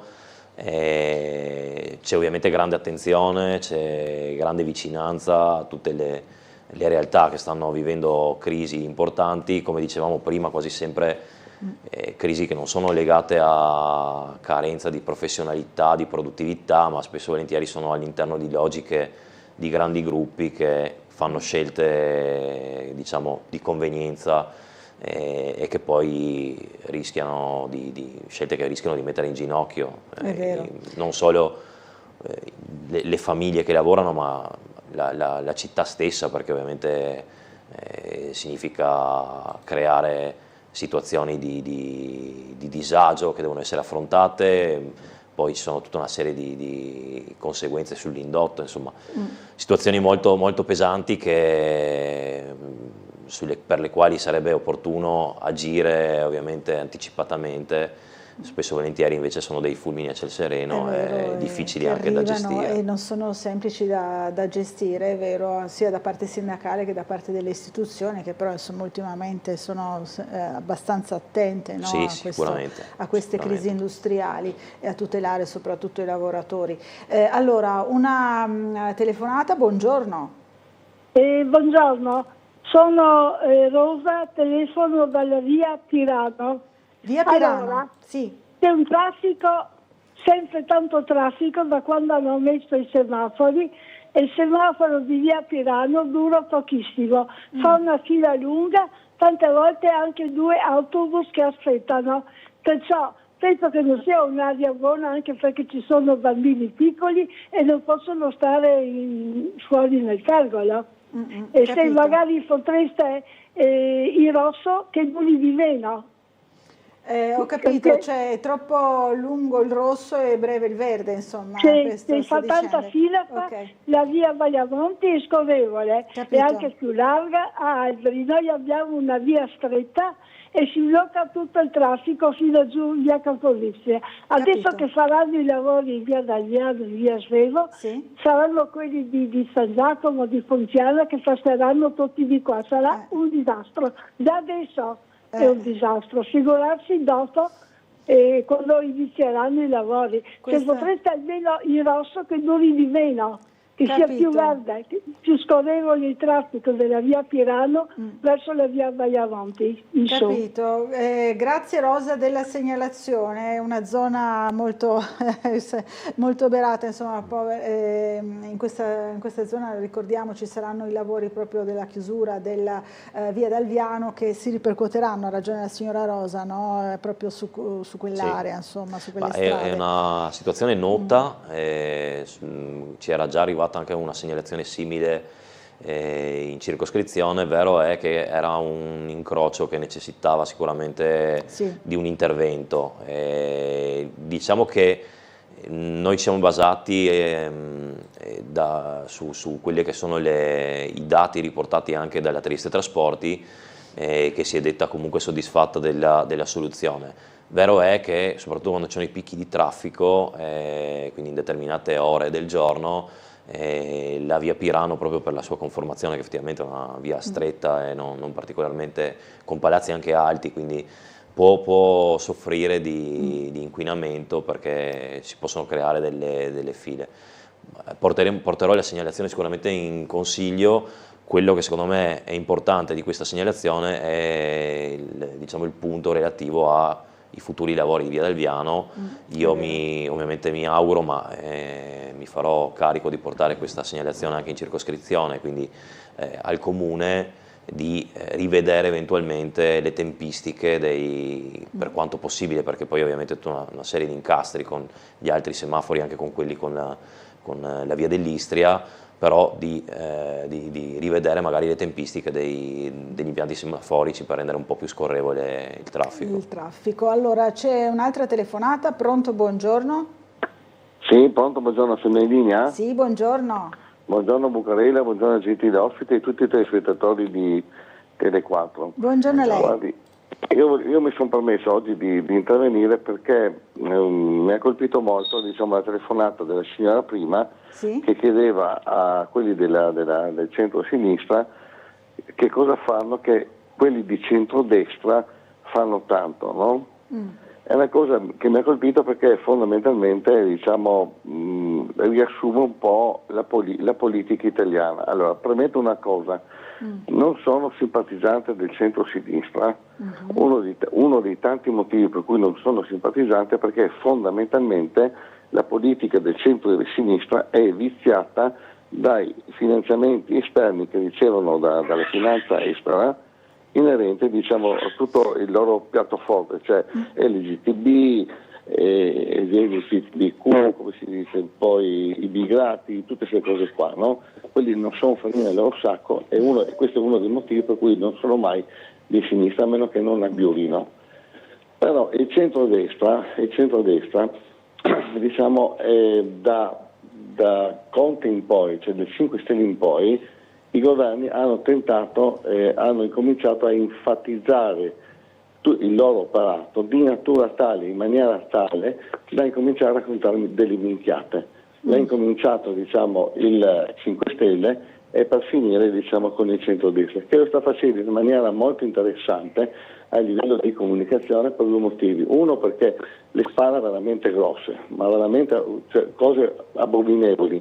E secondo, perché le stanno organizzando in maniera scientifica di natura tale che proprio si vede che c'è proprio una mente che li conduce. Allora, generalmente chi è al governo, parlando in generale, tende un po' a raccontarlo, poco tende, perché, diciamo, deve farsi un po' di pubblicità, visto che la maggior parte della gente non ha né gli strumenti né i sistemi per, diciamo, darne una valutazione. Ma il centrodestra, la caratteristica delle minchiate che racconta il centrodestra politicamente parlando, è quella di un po' enfatizzare quello che normalmente, diciamo, uno fa normalmente. Cioè, se io per ipotesi vado al bagno e mi lavo le mani, quelli del centrodestra fanno un post dicendo: il governo finalmente le mani pulite. Giusto che porto un esempio così banale, no? Ho capito. Poi fa parte della comunicazione politica che va per la maggiore, ha ragione, insomma, un po' sopra le righe, hanno raggiunto il limite, perché purtroppo per questo governo, diciamo, la parte economica italiana è veramente al fracasso. Hanno fatto delle scelte veramente obbrobriose e a me sinceramente dà fastidio in maniera proprio terrificante che con i dati alla mano, questi qua stanno portando, diciamo, l'Italia al suicidio politico, vengono per TV e ti enfatizzano delle cose roboantiche, politicamente parlando, cioè non hanno né capo né coda e non stanno né in cielo né in terra. Grazie, buongiorno. Grazie a lei, buona giornata. Insomma, questo è il quadro secondo il nostro telespettatore, questa la sua analisi. Allora, fa un po' il paio con quello che ci scrive Maria Stella, che dice: il clima politico di queste settimane da sinistra a destra è molto avvilente, la violenza verbale a livello nazionale e locale su ogni argomento farà sì che aumenti la disaffezione elettorale. Forse una parte di ragione ce l'ha, insomma, la signora Maria Stella. Sì, assolutamente. Cioè, è una cosa che io non ho mai apprezzato, cioè la violenza verbale, così come non ho mai apprezzato l'assenza di dibattito, nel senso che ormai se uno è abituato a guardare un po' i talk show politici, a parte a livello locale dove ancora si vedono dei dibattiti veri e aperti tra i due schieramenti, perché ormai si può parlare di due schieramenti, ma mediamente se uno guarda le TV nazionali ci sono dei veri e propri monologhi, spesso con parole che sono sopra le righe effettivamente, cosa che non è piacevole e, come dice la signora, con il rischio veramente che porti disaffezione. Purtroppo questa tendenza secondo me è particolarmente esacerbata dai social, che sono spesso e volentieri diciamo una platea di commenti veramente al limite dell'accettabile, quindi Infatti, purtroppo si segue quella deriva, spesso e volentieri anche in politica si tende a seguire quella deriva che a secondo volte me, la si cavalca, no? sì, la si cavalca, invece si dovrebbe secondo me in qualche modo contenerla e limitarla. Allora, c'è una telefonata, buongiorno. Buongiorno. Guardi, io volevo intervenire a proposito di come gli altri vedono l'Italia oggi.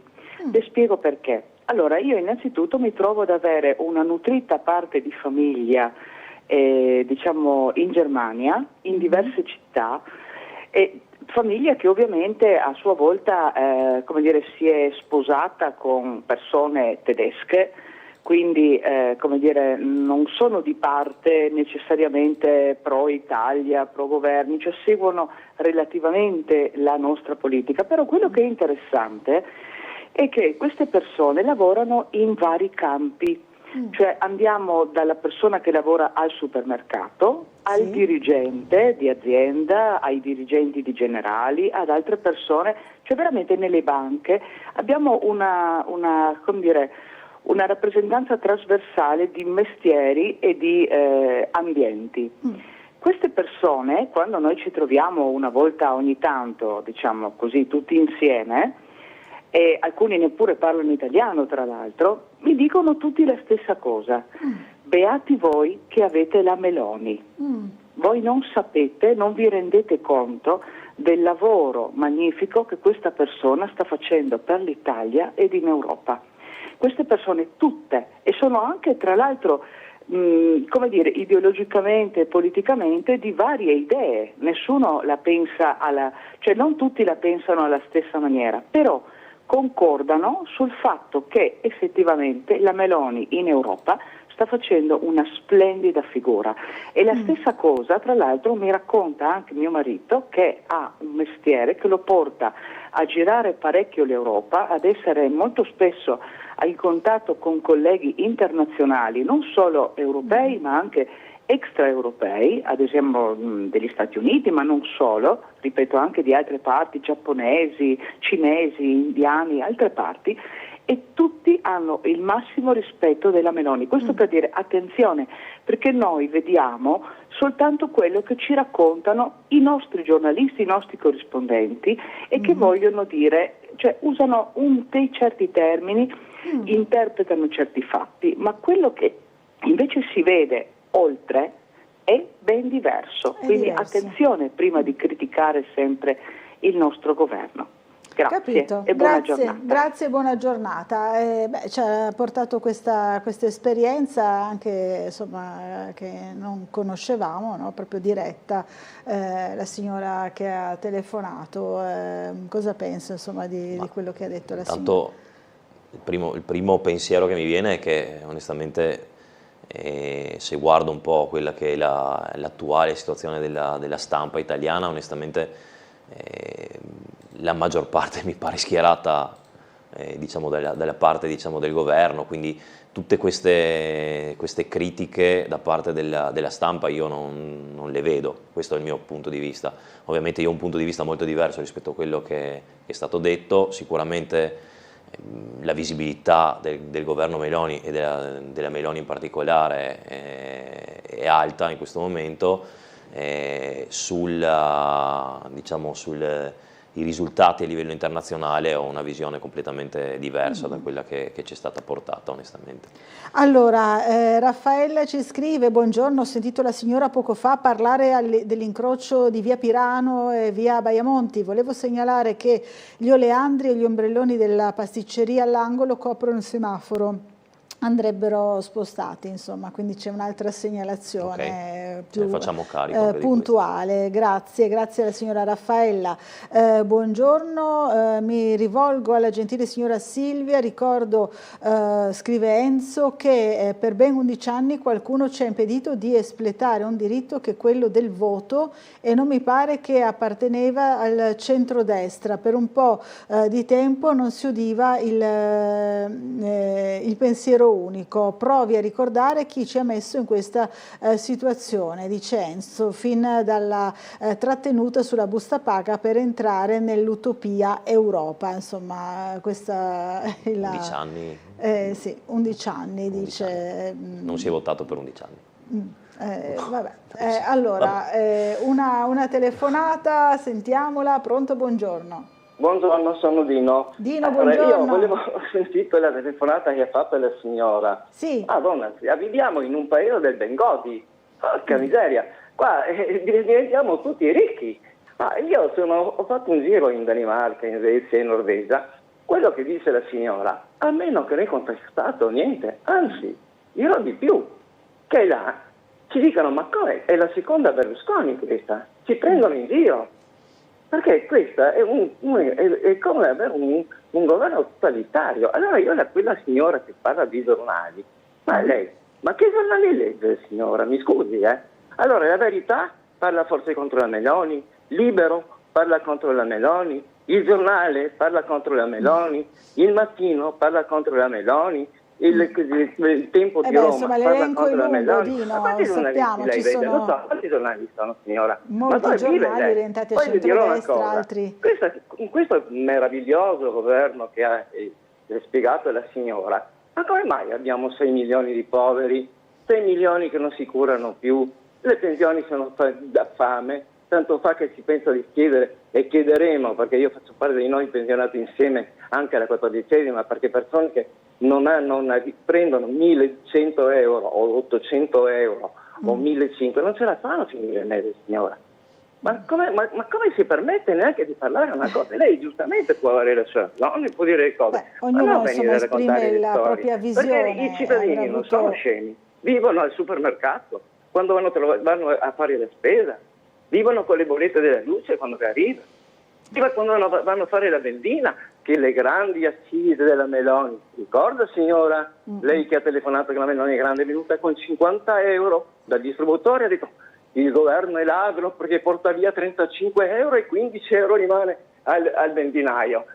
Io, quando sarò io al governo, tiro via le accise. Signora, lei ha la benzina gratis? Grazie e buona giornata, signore. Grazie. È arrabbiato il signor Dino, ricordiamo di noi pensionati che appunto porta avanti sempre le istanze proprio delle persone che sono in pensione, ma un po' insomma fa uno spaccato diverso, no? di quello lo spaccato che il cittadino sente mediamente, cioè anche diciamo affidarsi a quello che è il sentito fuori dall'Italia, quello che è stato riportato nella telefonata precedente, è un po' in contrasto con quello che è il sentire invece di tante persone che appunto vivono le difficoltà reali al momento, con stipendi che non crescono, con pensioni che sono ai minimi in Europa, e con un costo della vita che invece si è ormai allineato a quello di altri paesi ben più avanzati sul piano salariale. Quindi purtroppo la situazione è questa, è una situazione di difficoltà. Una persona quando va a fare la spesa o appunto quando va a fare benzina o paga le bollette vede progressivamente decurtata la capacità d'acquisto, quindi i temi reali sono questi. Purtroppo la politica internazionale sicuramente ha un peso, influenza, però credo che ci si dovrebbe concentrare più su questo, e su questo io credo che il governo abbia fatto davvero poco. Allora, c'è un'altra telefonata, buongiorno. Sono sempre Silvia, scusatemi, ma Silvia. Mi sembra che un signore non abbia assolutamente capito quello che io ho detto in trasmissione, assolutamente no. Lo vuole chiarire meglio? Ho detto esattamente il contrario di quello che ho detto io, ma pazienza. Io ho parlato di onestà intellettuale, no? Di dire quello che si è fatto, onestamente, non denigrare l'avversario, ma dire quello che si è fatto. Finora non mi sembra che nessuno di quelle poche persone che ho sentito che votano destra, perché ho capito questo, se ho capito, nessuna non ha perso un secondo per dire cosa ha fatto, visto che la destra è al governo, in comune, alla regione da tanti anni, nessuno ha detto la destra ha fatto questo, cioè di buono, diciamo, no? Nessuno. Siamo sempre alle solite e tra l'altro non capiscono nemmeno quelli che sono gli interventi delle persone. Forse è meglio parlare di semafori ed è forse anche più utile a questo punto. Io anche farò la stessa cosa, guarderò cosa c'è per strada e chiamerò, perché altrimenti no, vedo che non si va da nessuna parte. Anche la Germania, io conosco altrettante persone in Germania, ma tante veramente, giovani che sono scappati dall'Italia per andare a lavorare in Germania. Anche la signora si dovrebbe chiedere come mai ha tanta gente che vive in Germania e lavora lì. Bene, grazie complimenti. Silvia. Buona giornata, grazie, ha chiarito meglio quello che voleva dire. Credo che però si riferisse a un'altra telefonata, però questo è il mio punto di vista. Sì, certo, credo, infatti chiariva meglio proprio riguardo un'altra telefonata che invece secondo lei non aveva colto quello che era il succo, no, del suo discorso. Allora, siamo giunti alla fine di questa prima parte della nostra trasmissione. Io ringrazio molto Lorenzo Giachin del Partito Democratico per essere stato con noi e lo invito a tornare a trovarci presto qui a Sveglia Trieste. Spero di sì. Allora, grazie. Allora buon sabato e noi ci fermiamo per una piccolissima pausa pubblicitaria. Ci rivediamo fra pochissimo in compagnia dell'europarlamentare della Lega Anna Maria Cisinto.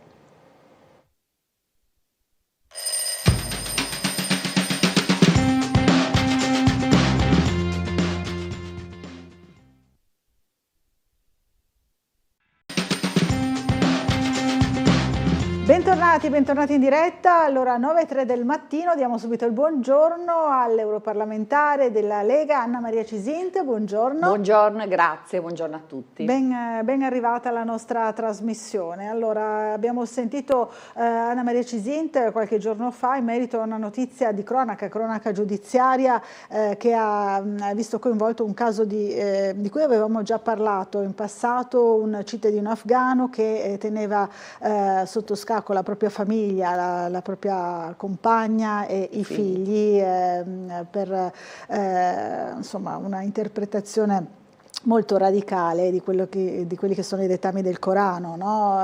Sì, purtroppo questo caso ha fatto molto parlare. Ecco. Ha fatto molto parlare, come deve essere, perché dobbiamo prendere coscienza di quello che abbiamo accettato che arrivi a casa nostra, in Europa, in Francia e in Belgio in particolare, ma lo è stato in Svezia e in Italia, no? Quindi questo cittadino afghano con la compagna italiana convertita all'Islam l'ha picchiava da molto tempo, picchiava anche i figli, a dire la verità, come hanno testimoniato i figli stessi. L'ha stuprata, pensate che l'ha stuprata perché lui ha ritenuto che lei, come punizione, perché lei secondo lui guardava altri uomini, quindi l'ha stuprata.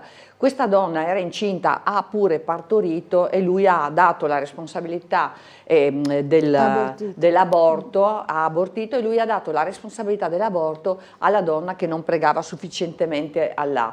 Dopodiché i figli hanno raccontato una storia che io conosco purtroppo molto bene da sindaco e che denuncio da tanti anni e che, apro parentesi, dal momento in cui ho iniziato a denunciarla sono stata aggredita verbalmente e anche con minacce, ma verbalmente con insulti terrificanti, ma raccontando la verità di ogni giorno. Hanno detto, beh guardate, noi non possiamo partecipare alle gite scolastiche, non possiamo partecipare alle feste di carnevale, a tutto ciò che il mondo italiano, culturale italiano, rappresenta, i valori occidentali.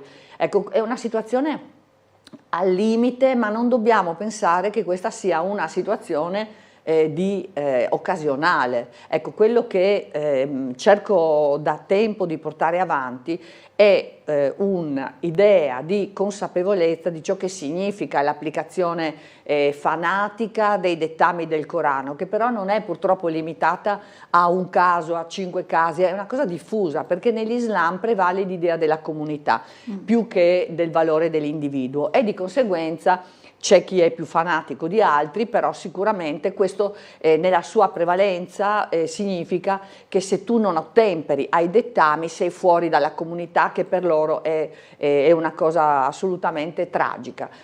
Quello che è accaduto ovviamente è stato preso in carico dalla giustizia, no? Perché questa persona mi risulta che sia attualmente in cella, però quello che pochi sanno è che queste sono situazioni molto diffuse nelle famiglie, ce lo dicono gli assistenti sociali, ce lo dicono gli insegnanti, ce lo dicono le ragazze che molto spesso, ma troppo poco ancora, cercano di scappare da situazioni di schiavitù. Pensi che mi diceva una ragazza recentemente che abbiamo aiutato, mi ha detto: io non voglio più vivere in una gabbia in un mondo libero, in una gabbia, in no? una gabbia in un mondo libero, e mi sta aiutando, questa ragazza, mi sta aiutando anche nella, diciamo, diffusione di questo messaggio, che è importantissimo, perché lei dice: io voglio che tante come me possano ribellarsi.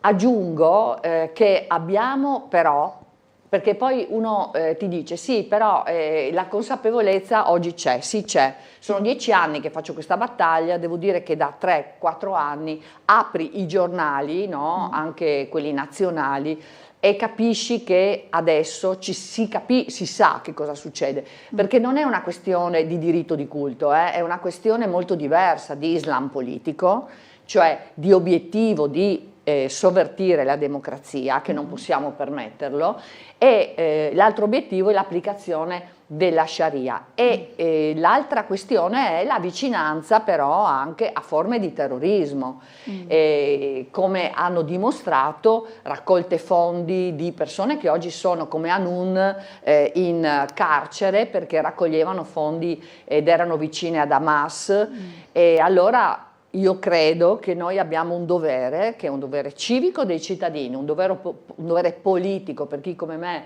fa attività politica, che è quella di denunciare. L'aveva fatto Oriana Fallaci con una visione tanto lungimirante, perché lei è stata veramente una visionaria. Io l'ho visto perché mi è capitato di affrontarlo, no? Ecco, quindi ho visto cosa succede. Lei veramente è stata incredibilmente premonitrice, però adesso noi abbiamo anche presentato delle proposte di legge. Proposte di legge. Delle proposte di legge molto importanti, precisi, sì, le abbiamo presentate. A livello europeo? A livello europeo, su tutto ciò che ha a che vedere con, diciamo, un paradigma che è stato modificato. Devo dire che in questi quasi 2 anni di battaglie che stiamo facendo a livello europeo, che possiamo raccontare poco perché ancora in Italia si crede che tutto dipenda dal governo, che non è che tutto dipende dal governo, perché ci sono diciamo, i regolamenti europei che non hanno bisogno di essere recepiti, vanno applicati immediatamente. Quindi ci sono delle regole che siamo riusciti con grande fatica e con grandi battaglie, e ce la intestiamo come risultato della Lega anche, perché noi siamo in 7, ma alcuni di noi, diciamo, ogni giorno cercano di portare a casa i risultati per i cittadini. Su questo abbiamo fatto, assieme a quello che è il centrodestra europeo, che non è unito, su questo è stato unito, sulla modifica delle norme che riguardano ad esempio i paesi terzi sicuri, la questione di avere i CPR fuori dall'Unione Europea, l'accordo Frontex Bosnia. Su questo abbiamo giocato la stessa partita. In molti altri casi non è così, perché Forza Italia sta con il PPE, che sta con la maggioranza e con la von der Leyen, e la Lega e Fratelli d'Italia stanno in 2 gruppi diversi, anche se molto più vicini, diciamo, dal punto di vista degli obiettivi. Ma abbiamo modificato ed è già applicata una parte, un'altra parte verrà applicata da settembre, norme fondamentali, ad esempio il paradigma del redistribuisco chi arriva non esiste più nella nuova visione che abbiamo fatto approvare, anche se noi abbiamo cercato di arrivare a risultati ancora più significativi, ma il paradigma oggi è non devi entrare, non devi entrare, e per non farti entrare ti devo controllare in maniera rapida e ti posso mandare, trasferire, questo è il termine utilizzato, ai paesi terzi sicuri, che a dire la verità sono 6, ma sono molti di più, perché sono tutti anche quelli che sono in lista per entrare nell'Unione Europea. Ecco, quindi diciamo, e poi ce ne sono anche altri di casistiche, se un paese ha un accordo con uno dei paesi che non è terzo sicuro, ma anche quello può essere un paese di destinazione. Cioè, quindi sul paradigma non devi entrare abbiamo fatto molto. L'ha fatto anche questo governo, a dire la verità, lo vende forse non tanto, ma l'ha fatto, e i numeri di riduzione sono nei fatti, anche se noi aspireremo ad avere il ministro Salvini come ministro degli interni per i risultati incredibili che lui ha avuto quando è stato ministro. Ma la proposta di legge che abbiamo portato avanti è anche una proposta di legge in Italia, no? Sui permessi di soggiorno, che se vi racconto la norma di oggi è veramente da brivido per certi criteri applicati. Per quanto riguarda proprio il culto, diciamo gli enti religiosi che non hanno l'intesa prevista dalla Costituzione, e per quanto riguarda la cittadinanza e altre norme minori ma importantissime, velo integrale, ci abbiamo presentato con Centinaio, ma con Iezzi, una modifica su questo perché è semplicissima da fare, no? Nella norma che esiste, che dice tu non puoi girare con il volto integralmente coperto, virgola, salvo giustificato motivo, virgola. E i giudici negli anni hanno detto che quel salvo giustificato motivo è per ragioni culturali e religiose, capito? Certo. Allora va tolto, abbiamo presentato già molto tempo fa delle norme su questo, adesso l'abbiamo ripresentata in questo pacchetto, che è un pacchetto contro la radicalizzazione per dare agli enti, sono 3 le religioni che non hanno l'accordo con lo Stato, 3. E la più impattante è l'Islam, no? E non lo vuole fare perché le regole italiane stanno strette, come vediamo. Ecco, noi in questa norma abbiamo inserito regole molto importanti, precise per gli enti religiosi, i legali rappresentanti, gli imam, eccetera. E questa norma approderà, cioè, a livello proprio nazionale. Quindi esatto, questa è una proposta di legge che è stata fatta propria dal nostro segretario, l'abbiamo costruita e presentata assieme alle mie colleghe, l'hanno recepita i nostri parlamentari e la stiamo portando avanti, e credo, almeno per quanto il nostro segretario federale mi ha detto la scorsa settimana che ci siamo visti, è uno dei temi più, diciamo, che ritiene fondamentali da portare avanti. Io penso che sia veramente necessario, perché avere delle regole giuste e applicarle ovviamente, certo, e dopo poter aspirare a una giustizia che le consenta di applicare, perché queste situazioni oggi le conosciamo a Trieste, io le conosco molto bene, diciamo anche non in questi fatti di acuzie, ma accadono ovunque. Ogni giorno tu apri il giornale, vedi quello che capita a Modena, quello che capita a Brescia, quello che capita a Milano, quello che capita a Trieste, a Udine, a Monfalcone, ecco, è troppo diffuso.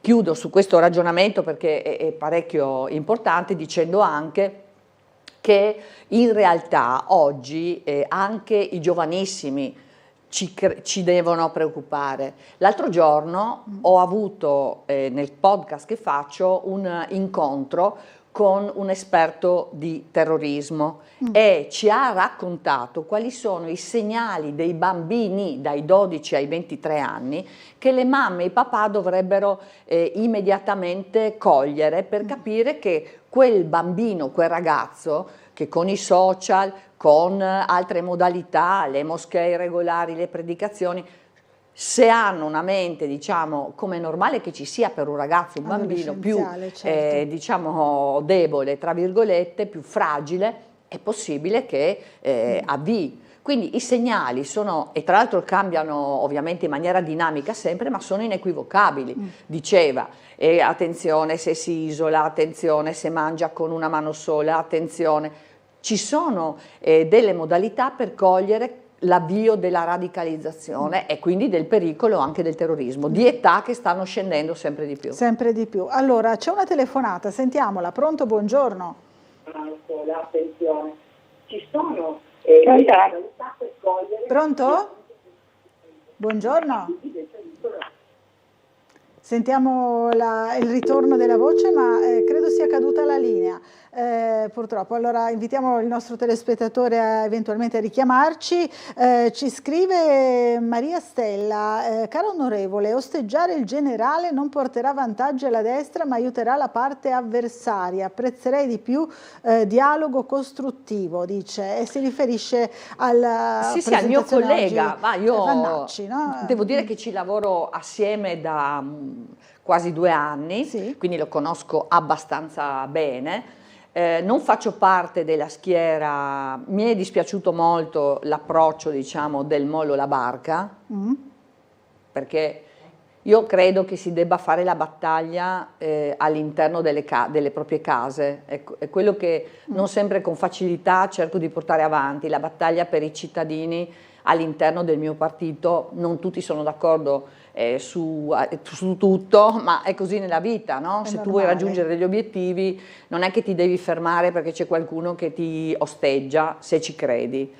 Quindi la prima cosa, mi è dispiaciuto questo aspetto. La seconda questione è che io faccio parte di quelli invece che dialogano. Ecco, io dialogo, lo faccio in Europa oggi, l'ho fatto ieri, lo farò domani, perché credo che sia perfettamente inutile fare la battaglia quando il mio obiettivo è quello che non arrivino i veri nemici, che non sono avversari, perché alla fine porterebbero l'Italia nel baratro. E mi riferisco a Salis, Bonelli, mi riferisco a tutta quella sinistra a causa della quale noi siamo finiti in questa condizione qua. Quindi sinceramente io la battaglia, pur non apprezzando il fatto che ci sia stato questo, tra virgolette, tradimento, e l'ho detto anche in maniera molto esplicita, non faccio parte di quelli che tirano le freccette addosso a chi dovrebbe far parte, diciamo, di un ragionamento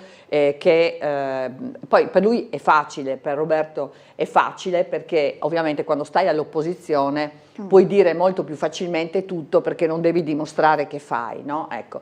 E mi augurerei anche che i suoi, alcuni sono transfughi perché stanno cercando un ruolo, no, io li conosco quasi tutti, si rendessero anche conto che sono stati eletti, anche quelli del Parlamento, sono stati eletti con i voti di chi ha pensato che l'obiettivo, diciamo, sia quello che oggi il governo sta portando avanti.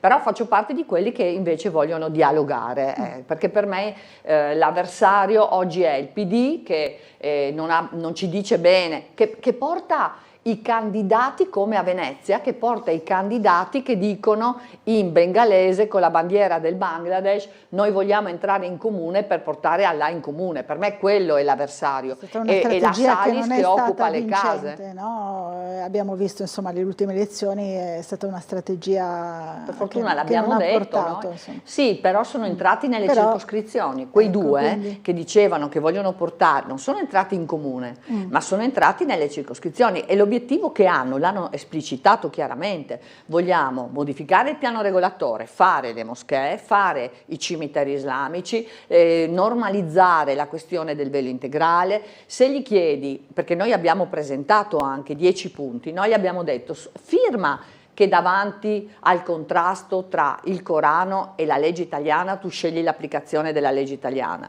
ma non ce l'hanno mica, né ci hanno detto di sì, né l'hanno firmato. Quindi quei due, è vero che non sono entrati in comune, però il PD li ha portati nelle circoscrizioni. Ancora peggio la sinistra, diciamo, di Fratoianni e di Bonelli. Adesso la Salis ufficialmente è con Fratoianni, mi pare che abbia fatto anche la tessera. Io la vedo in Europa, al di là che non ha minimamente mezza esperienza. Ci ho fatto 29 anni il tecnico negli enti locali, 10 anni il sindaco. insomma, voglio dire, ho un minimo di esperienza, no? Ecco, lei è arrivata lì perché ha menato uno che gli ha spaccato la testa, oggi ha occupato case. Questa è la sinistra, no, lo voglio dire perché quelli sono i nostri competitor, più il signor Conte, che adesso emergono un sacco di robe che avrebbe fatto durante il periodo del Covid, e anche, diciamo, i bei danni al bilancio dello Stato, no? Con il 110, con il reddito di cittadinanza, non dimentichiamolo, ti do i soldi per non fare nulla. Ecco, quindi quelli là sono, per quanto mi riguarda, gli avversari per il nostro futuro e la salvaguardia del paese, del nostro popolo. Allora, un'altra telefonata, buongiorno. Allora, sentiamo una voce in sottofondo ma non riusciamo a comunicare. Pronto, pronto? Pronto, buongiorno. Pronto, buongiorno, Eccoci. complimenti. Buongiorno, può abbassare leggermente il Sì, volume? senz'altro, sì. Grazie, perché altrimenti non riusciamo a comunicare. Ecco. Eccoci. Mi sente? Sì, come no. Ah, ecco, bene. E complimenti alla signora perché mi piace molto. Grazie. Perché ha a cuore i problemi della donna. Però io andrei un po' indietro, non vorrei fare l'avvocato del diavolo. Dica. Allora, il problema di base per me è il culto monoteista. Nel culto monoteista che chiaramente il cristianesimo, l'ebraismo e l'Islam, no? Nel culto monoteista la donna è tagliata fuori, anzi molto disprezzata. Cominciamo con diciamo il culto israelitico, no? Chiaramente non si fa riferimento al sionismo, perché il sionismo è fatto di gente europea in realtà, no? Ecco, allora però nel culto più addentro, più rigido, la donna deve essere coperta anche non dico il velo, però deve essere il fazzoletto, eccetera, eccetera. Questo è il culto. Allora, poi passiamo al cristianesimo. Il cristianesimo per 1000 anni ha disprezzato la donna, inutile che i cristiani dicono che non è vero, ha disprezzato la donna, cominciando dai nostri patriarchi. Agostino diceva che è il demonio, eccetera, eccetera, e la donna hanno bruciato non so quante streghe. Non so perché è cambiato. E fino a 100 anni fa c'era il prete che si inseriva nella famiglia, per cui c'era il nome del Papa Re, anche lì. No, anche il cristianesimo ha le sue colpe. È cambiato perché? Perché ci sono state le grosse rivoluzioni, le grosse rivoluzioni laiche, ecco, differente dalla francese. Ecco, la laicità è il punto, dice la nostra ospite. Da questi due prodotti, che per me non vanno, io non sono cristiana, e neanche islamica. Allora per me questi due prodotti hanno forgiato l'Islam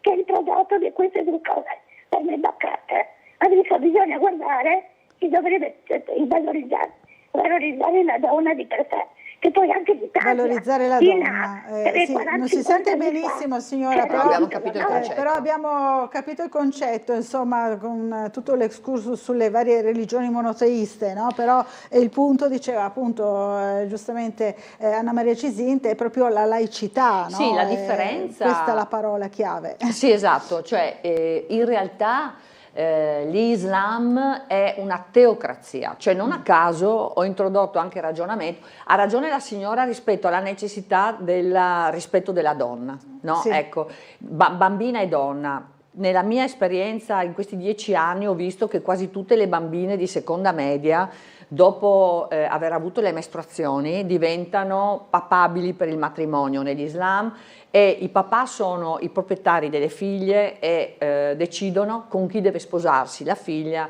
quando, quindi questo è purtroppo, cioè la sposa bambina non è un'altra situazione che non è occasionale, è così, dopo si può nascondere, però è così purtroppo, in tutte le famiglie che ho conosciuto è così. E quindi non c'è rispetto perché non c'è libertà di scelta, no? Questo è fondamentale. La donna è considerata di proprietà dell'uomo, addirittura il diritto nell'Islam prevede che se tu erediti, non erediti come il marito o come il fratello, ok? Quindi diciamo che non ci sono dubbi. Qual è la grande differenza rispetto a tutte le questioni che poneva anche la signora?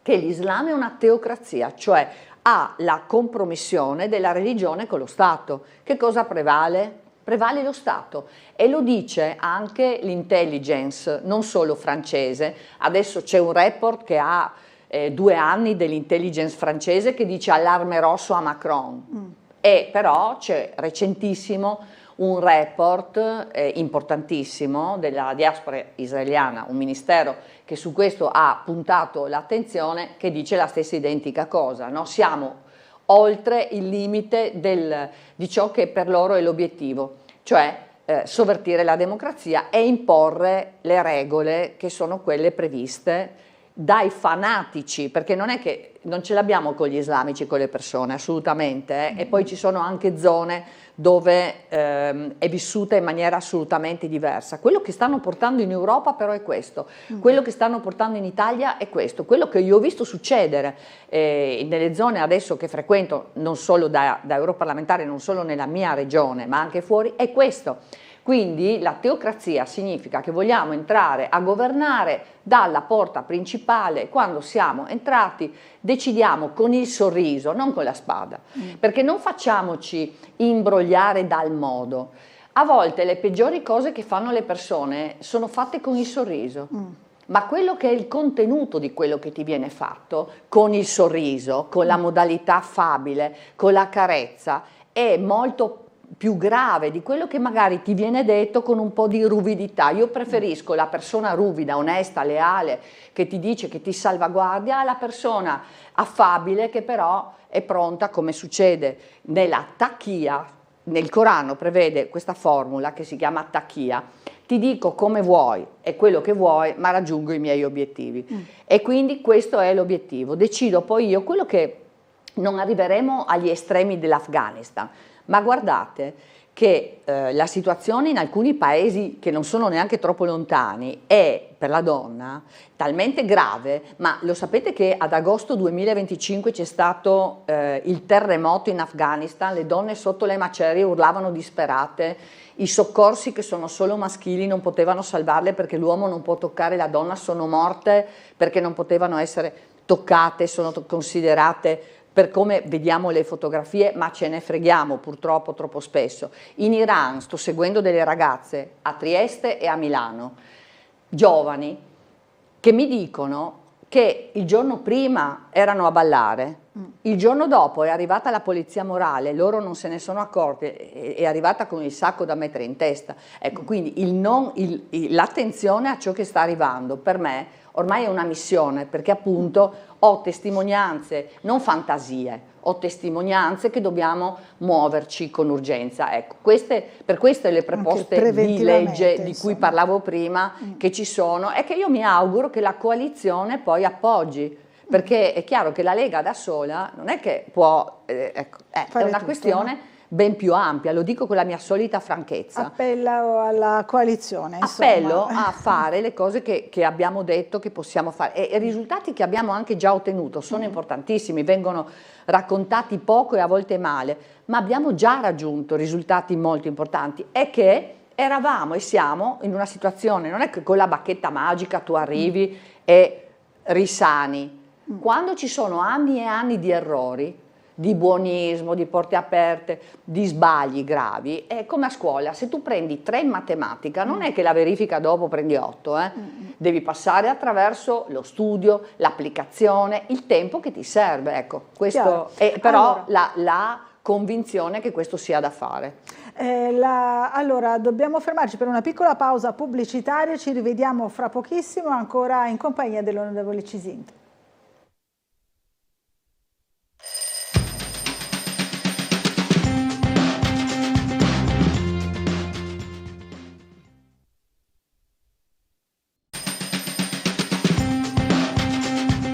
Bentornati in diretta, 9:34 del mattino. Allora abbiamo una telefonata in arrivo, la sentiamo. Buongiorno.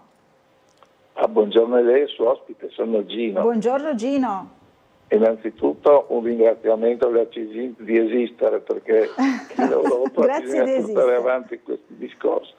Comunque, al di là della parte del dell'Islam, che tra l'altro negli accordi europei è stato evitato proprio di inserire il discorso che l'Europa è basata su una cultura giudaica cristiana e quindi probabilmente già lì c'era l'idea del meticciato religioso globale.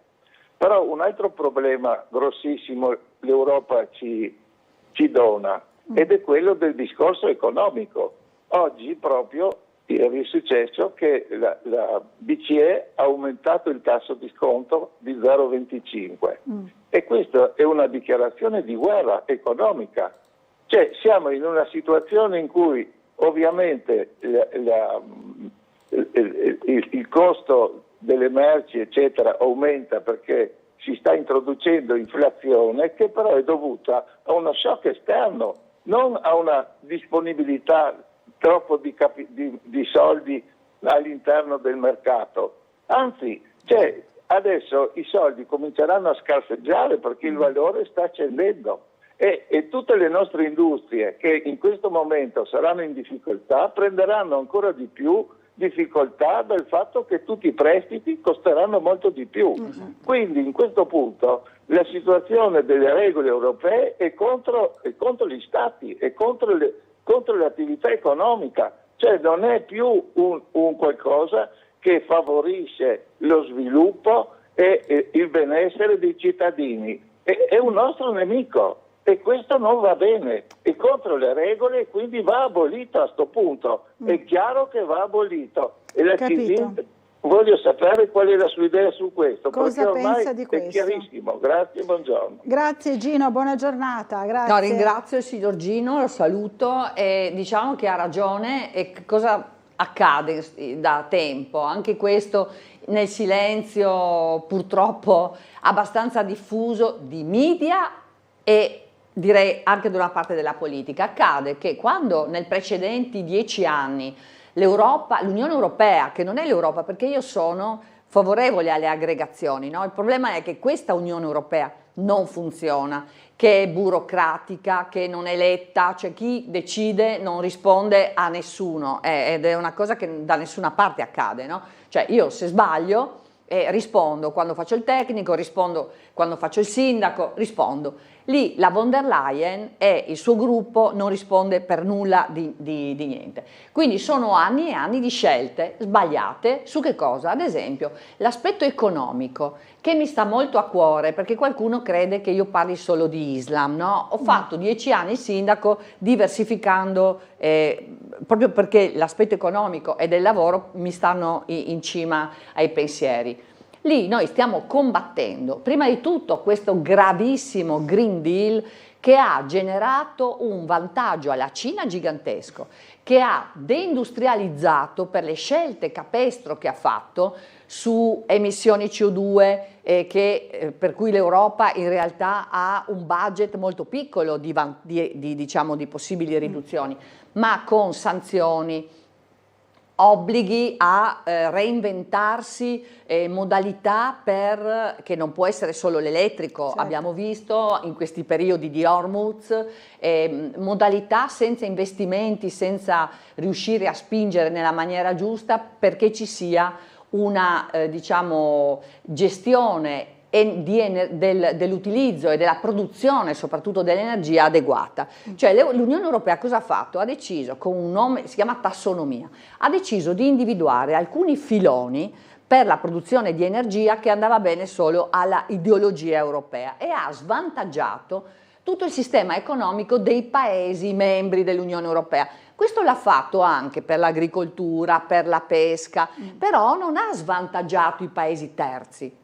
Cioè nel senso che i Paesi terzi, per le regole dell'Unione Europea, anche negli accordi, possono gestirsi le proprie produzioni come decidono. Certo. Poi le importazioni sono avvantaggiate rispetto ai nostri produttori, capite? Ecco, quindi noi abbiamo chiesto e preteso una revoca di molti provvedimenti che sono stati alleggeriti ma non revocati. L'ETS, che è una parola che uno dice, l'ETS ad esempio è un sistema di scambio che penalizza moltissimo tutta la nostra industria, ma anche il nostro marittimo, ma anche gli agricoltori e i pescatori, e lo dicono a voce alta. Quante volte sono venuti gli agricoltori a Strasburgo a dirlo a voce alta? Ma l'Unione Europea, von der Leyen e i suoi commissari sono sordi, e sono loro che decidono cosa bisogna fare. Bisogna anche che gli altri organi, che non sono solo quelli del Parlamento, ma ad esempio il Consiglio, dove vanno i nostri ministri, e là abbiamo anche la possibilità di imporci diversamente, perché è un altro luogo molto importante dove si decidono le cose. Ecco, quindi io penso che da questo punto di vista abbiamo fatto un tuffo nel baratro in questi anni e stiamo tentando di risalire, ma poi alla fine con misure non sufficienti, perché adesso la BCE ha deciso di alzare il tasso, e ha ragione il signore, in realtà lo shock è generato da un problema diverso, che è stato il blocco di Hormuz. Prima c'era anche, se vogliamo, quello di Suez, ma certo, i trasporti incidono tanto, cioè non è solamente il caro energia, non è solamente il problema del blocco del petrolio, ma è un problema di quanto ci costano, visto che noi importiamo parecchi beni di materie prime, quanto ci costa l'importazione, perché i trasporti costano e sono lievitati di percentuali incredibili. Quindi è chiaro che adesso con un costo aggiuntivo, non è quella la strada, ecco, con un costo aggiuntivo nei fidi e nei mutui, visto che il sistema creditizio, Friuli Venezia Giulia, la regione ha fatto molto su questo, direttamente. Però il sistema creditizio è uno dei temi da sempre per le aziende. Allora è chiaro che tu più pesi per quanto riguarda gli interessi passivi che gravi su sconto di fatture, vuol dire che ti anticipi su tutto il resto che ti serve per stare a galla, e beh, allora la tua, diciamo, redditività cala, il tuo problema cresce. Quindi io ho una visione molto, come dire, anche molto chiara di quello che andiamo sempre a proporre si dovrebbe fare. È logico che questa Unione Europea, ma pensate che ha 32.000 dipendenti, adesso dico anche dei costi diretti che sopporta la Commissione. La Commissione Europea, solo la Commissione, ha 32.000 dipendenti, cioè quasi tutta Monfalcone, che lavora per la Commissione. Anche qualcosina. Quindi voglio dire, lì, poi il Parlamento, c'è un sistema che è arcaico, lento, non è competitivo. Noi dobbiamo essere onesti, cioè non c'è più il momento per dire, non è più il momento per dire che va bene tutto. Confindustria ha fatto una proposta di 30 punti. Io ero alla cena dell'ambasciatore con il presidente di Confindustria e il suo gruppo dirigente e i parlamentari italiani. Sono rimasta scioccata da quello che ha detto una parte, diciamo, importante dei parlamentari del PD rispetto alle proposte che ha fatto il Presidente, proposte normali in questo caso, che sono quelle anche che fa Coldiretti, che sono quelle che fa il rappresentante nella pesca, eccetera. Non c'è la volontà di comprendere che siamo arrivati a un punto che è da strambare per chi va in barca, cioè neanche la virata serve più, bisogna proprio strambare. Davvero strambare. E queste non sono misure che vanno in quella direzione. Approfitto della presenza della sua ospite, ci scrive Renata, per fare complimenti al personale e agli sportelli degli uffici del comune di Monfalcone. Ho dovuto sostare per un po' nell'atrio della sede di via Duca d'Aosta, non si può non notare la pazienza, la professionalità e ancora la pazienza delle impiegate ai vari sportelli. No, ma approfitto anch'io, ringrazio Renata e approfitto anch'io per dire, ci abbiamo messo un po' quando sono arrivata nel 16, ma la struttura del comune di Monfalcone è fatta di grandissimi professionisti e di bravissime persone che veramente hanno capito cosa significa servizio pubblico e cosa significa il rispetto dei cittadini. Chiaro che non tutto è perfetto, però ringrazio molto perché il servizio dell'anagrafe a Monfalcone è molto sotto pressione e non è facile, come diciamo immaginerete anche quello dello Stato civile, però abbiamo molto investito su questo e credo che le risposte siano arrivate. Allora, una telefonata, buongiorno.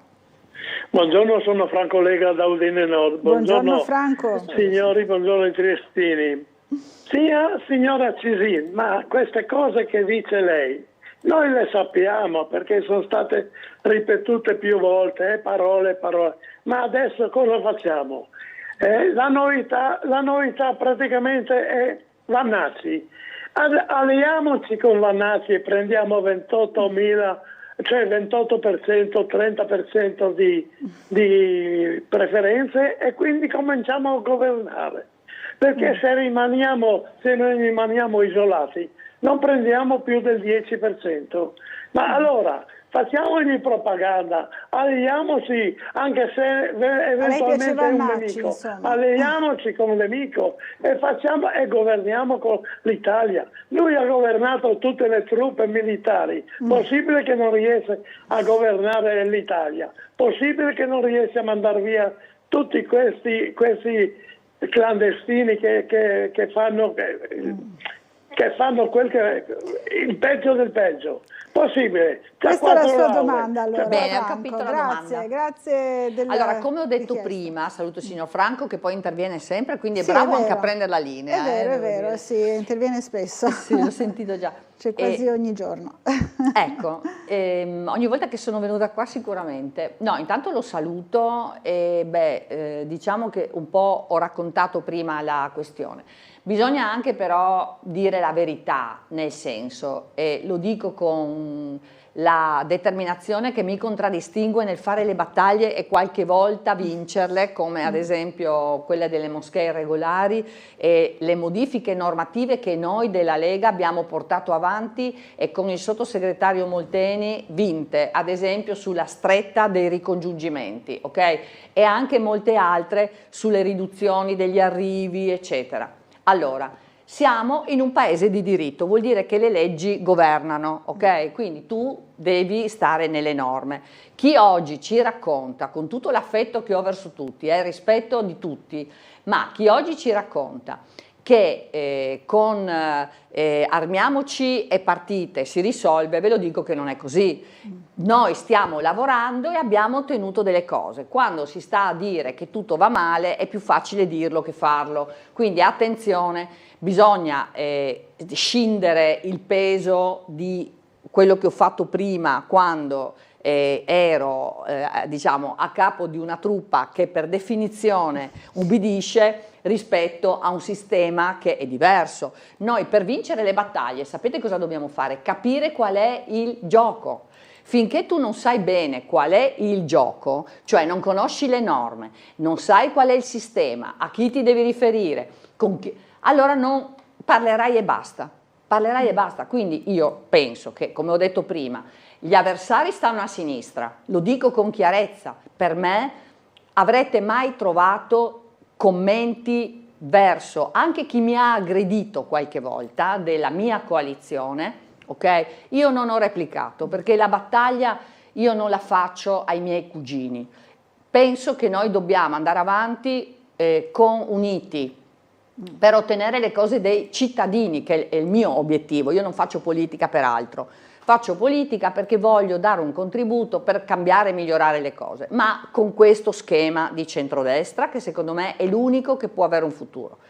Gli avversari stanno dall'altra parte, chi oggi gioca anche con la sinistra mi viene il dubbio che non sia interessato a fare le cose per i cittadini. Questa è ciò che dirò la prossima settimana al nostro comune amico Vannacci, che incontrerò a Strasburgo. Gli dirò: ma scusa Roberto, ma tu giochi con chi? Perché se al governo dici che non va bene questo, questo e quest'altro, purtroppo non sei funzionale al centrodestra. Questa è una cosa che va detta, mi dispiace per chi mi ascolta e non è d'accordo, ma va detta, io glielo dirò. Lui avrà le sue motivazioni, però io penso che per vincere noi dobbiamo giocare la stessa partita. Se si gioca una partita con più palloni, non è una partita di calcio regolare, bisogna giocare con un pallone e con uno schema intelligente e di strategia. Poi tutti siamo d'accordo, guardate che la battaglia contro la radicalizzazione non l'ha cominciata Vannacci, l'ho cominciata io, a dire la verità. Da sola, mi giravo, non c'era nessuno, per almeno 6 anni e mezzo, nessuno, dicevo, cioè, dopo, oggi è una battaglia che i giornali ogni giorno evidenziano e che i casi della vita che vedi sotto casa tua ti dimostrano che c'era una ragione. Quindi non è una battaglia di vannaccio, è una battaglia che noi abbiamo portato avanti, di cui abbiamo ottenuto alcuni risultati. Vorrei di più, sì, vorrei di più, mi batto per ottenere di più ogni giorno e li otterremo, ne sono certa, però con questo schema qua. Noi dobbiamo giocare insieme tutti, almeno dal mio punto di vista, contro Bonelli, Fratoianni, Salis, Conte e Schlein, perché questi qua sono la causa di quello che abbiamo oggi e che vediamo oggi a casa nostra, per il buonismo e per l'obiettivo che hanno, che è quello di avere un voto in più, perché loro non hanno ben capito che quando poi arriverà il partito islamico, che c'è già a Roma, che è venuto a Monfalcone, il primo partito ce l'abbiamo avuto lì, e che a Venezia si è proposto, loro non hanno capito che entrando nel PD domani mattina li molleranno, si faranno il loro partito. Oggi la sinistra li tiene, ma io farei una domanda alla Schlein: ma che cosa ne pensi, cara Schlein o Bonelli o tutti compagnia cantante, del fatto che ad esempio per l'Islam tutta la questione omosessualità è da condannare? Cioè, dove sono i diritti delle donne? Dove sono le femministe rosse scomparse? Quindi a sinistra sono degli incoerenti totali che per avere un voto in più fanno qualsiasi cosa. Allora dico al signor Franco: combattiamo insieme. Oggi noi siamo quelli che danno garanzie, secondo me, di coerenza, di storicità, di lavoro serio, ma anche di persone che governano i territori. Non è poco, i governatori, i sindaci. Noi siamo il partito che ha gente brava a governare. Dobbiamo affidarci a questo filone, secondo me. Allora, sentiamo la prossima telefonata. Buongiorno. Buongiorno. Intanto l'ultima volta che ho salutato la signora l'ho salutata come soldato Jane, adesso cambio, per diventare Ramba. Soldato Jane, adesso invece? Allora, via questo. Cosa ha detto? Penso che non abbiamo capito, anche... Franco, vero? Sì. Mi penso che giustizia sia anche a far conoscere alle persone quali che le violenze che ha avuto in tutti i sensi, nel senso che ha avuto la signora Ramba, va bene? E le pressioni che lei ha ogni volta, penso periodicamente, anche se la ascolta, va bene? Di quelle pressioni che lei ha ogni volta, perché è anche giusto che le persone sappi che quando uno affronta dei problemi, quale che può avere la conseguenza anche umana, va bene, di colpire la persona. E penso che in questo la signora, anche in questo, deve dargli dei meriti profondi e sinceri che la gente capisce per essere anche vicina anche a questa difficoltà. Secondo, e passo una proposta, magari fasulla per chi dirò, però mi penso che sia anche qua di valutare, di fare un raduno per i sindaci d'Italia, che voglio essere, su quel che riguarda questi problemi e capire anche a questo punto qua, sia quelli di destra che quelli di sinistra, perché il problema è generalizzato in tutte le città, di chi c'è naturalmente c'è dentro e che fa i sindaci, di capire come si può tamponare e risolvere i problemi che ormai sono capillari in tutte le città d'Italia. E anche là magari se potessi capire quali che sono i problemi, quali che sia naturalmente la sensibilità dei sindaci che magari governa le città dove che il problema di Trieste, Monfalcone, di Milano, di Venezia passo ormai generalizzato in tutta Italia. Vi ringrazio e buona domenica. Grazie Franco, buona giornata. Allora, intanto lo ringrazio, la prima parte sì, non lo racconto mai perché penso che sia difficile che le persone capiscano fino in fondo qual è la sofferenza, diciamo, di una vita non libera, ecco. E quindi certamente le minacce sono arrivate pesanti, anche arrivano ancora, arrivano però anche tante attestazioni di vicinanza, affetto, veramente questo mi commuove e ringrazio perché l'attestazione di vicinanza, il non mollare, le nonne che mi mandano i biscotti, cioè ci sono tante.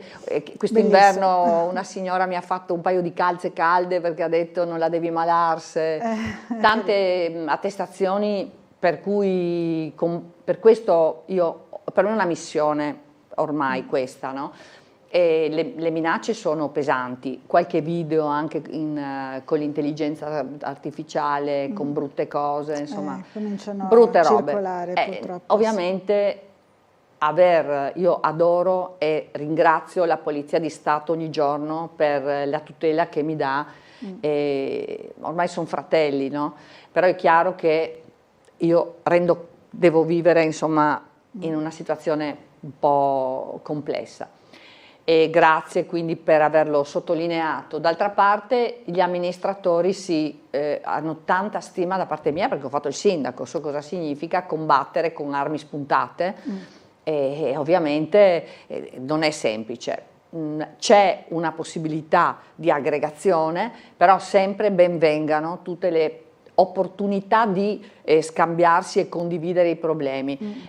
A me ad esempio mi chiamano dalla Sardegna, dalla Toscana, da abbastanza ovunque, quando hanno il problema delle moschee irregolari, cioè noi abbiamo vinto al Consiglio di Stato sulla base dell'esperienza, certo. E io mi sono messa a disposizione, sono anche andata, mi hanno chiesto, quindi c'è già uno scambio, però sicuramente ad esempio tutta la questione Maranza, tutta la questione minori stranieri, tutta la questione della violenza ancora va presa in carico. Quello che è accaduto a Udine, per dire, l'altra sera, l'altra sera, di questo ragazzo 19enne che è stato picchiato dagli extracomunitari, dimostra che ogni giorno ne parliamo, quindi ecco, la situazione deve ancora essere migliorata e gestita.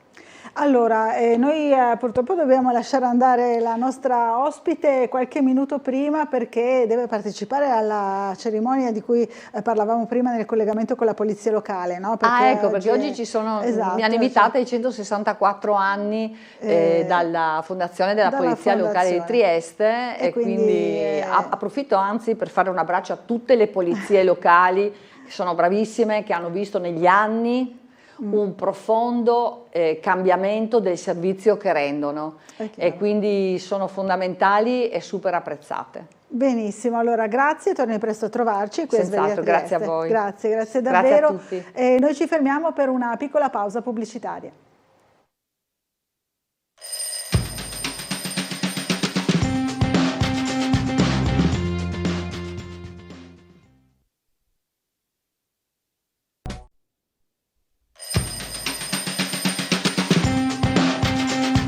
Allora, bentornati in diretta per l'ultima parte della nostra trasmissione. C'è una telefonata in arrivo, la sentiamo. Pronto, buongiorno. Pronto, c'è qualcuno in linea?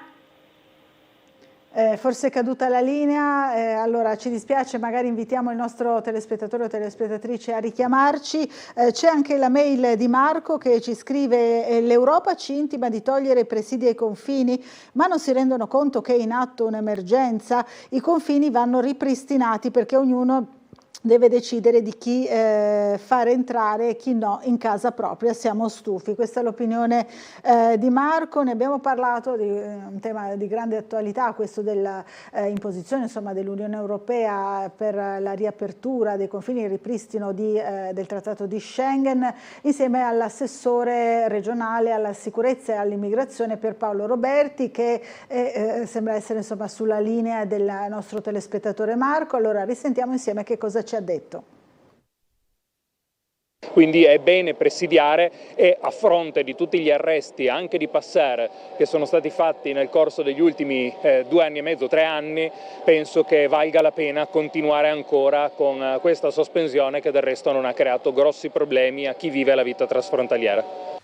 Revocati i controlli alle frontiere interne dello spazio Schengen con Croazia e Ungheria, l'annuncio del governo sloveno, che di fatto ha ottemperato alla raccomandazione della Commissione europea, anche se la sorveglianza continuerà con misure compensative nell'entroterra. Il governo italiano invece ha annunciato un prolungamento dei controlli al confine.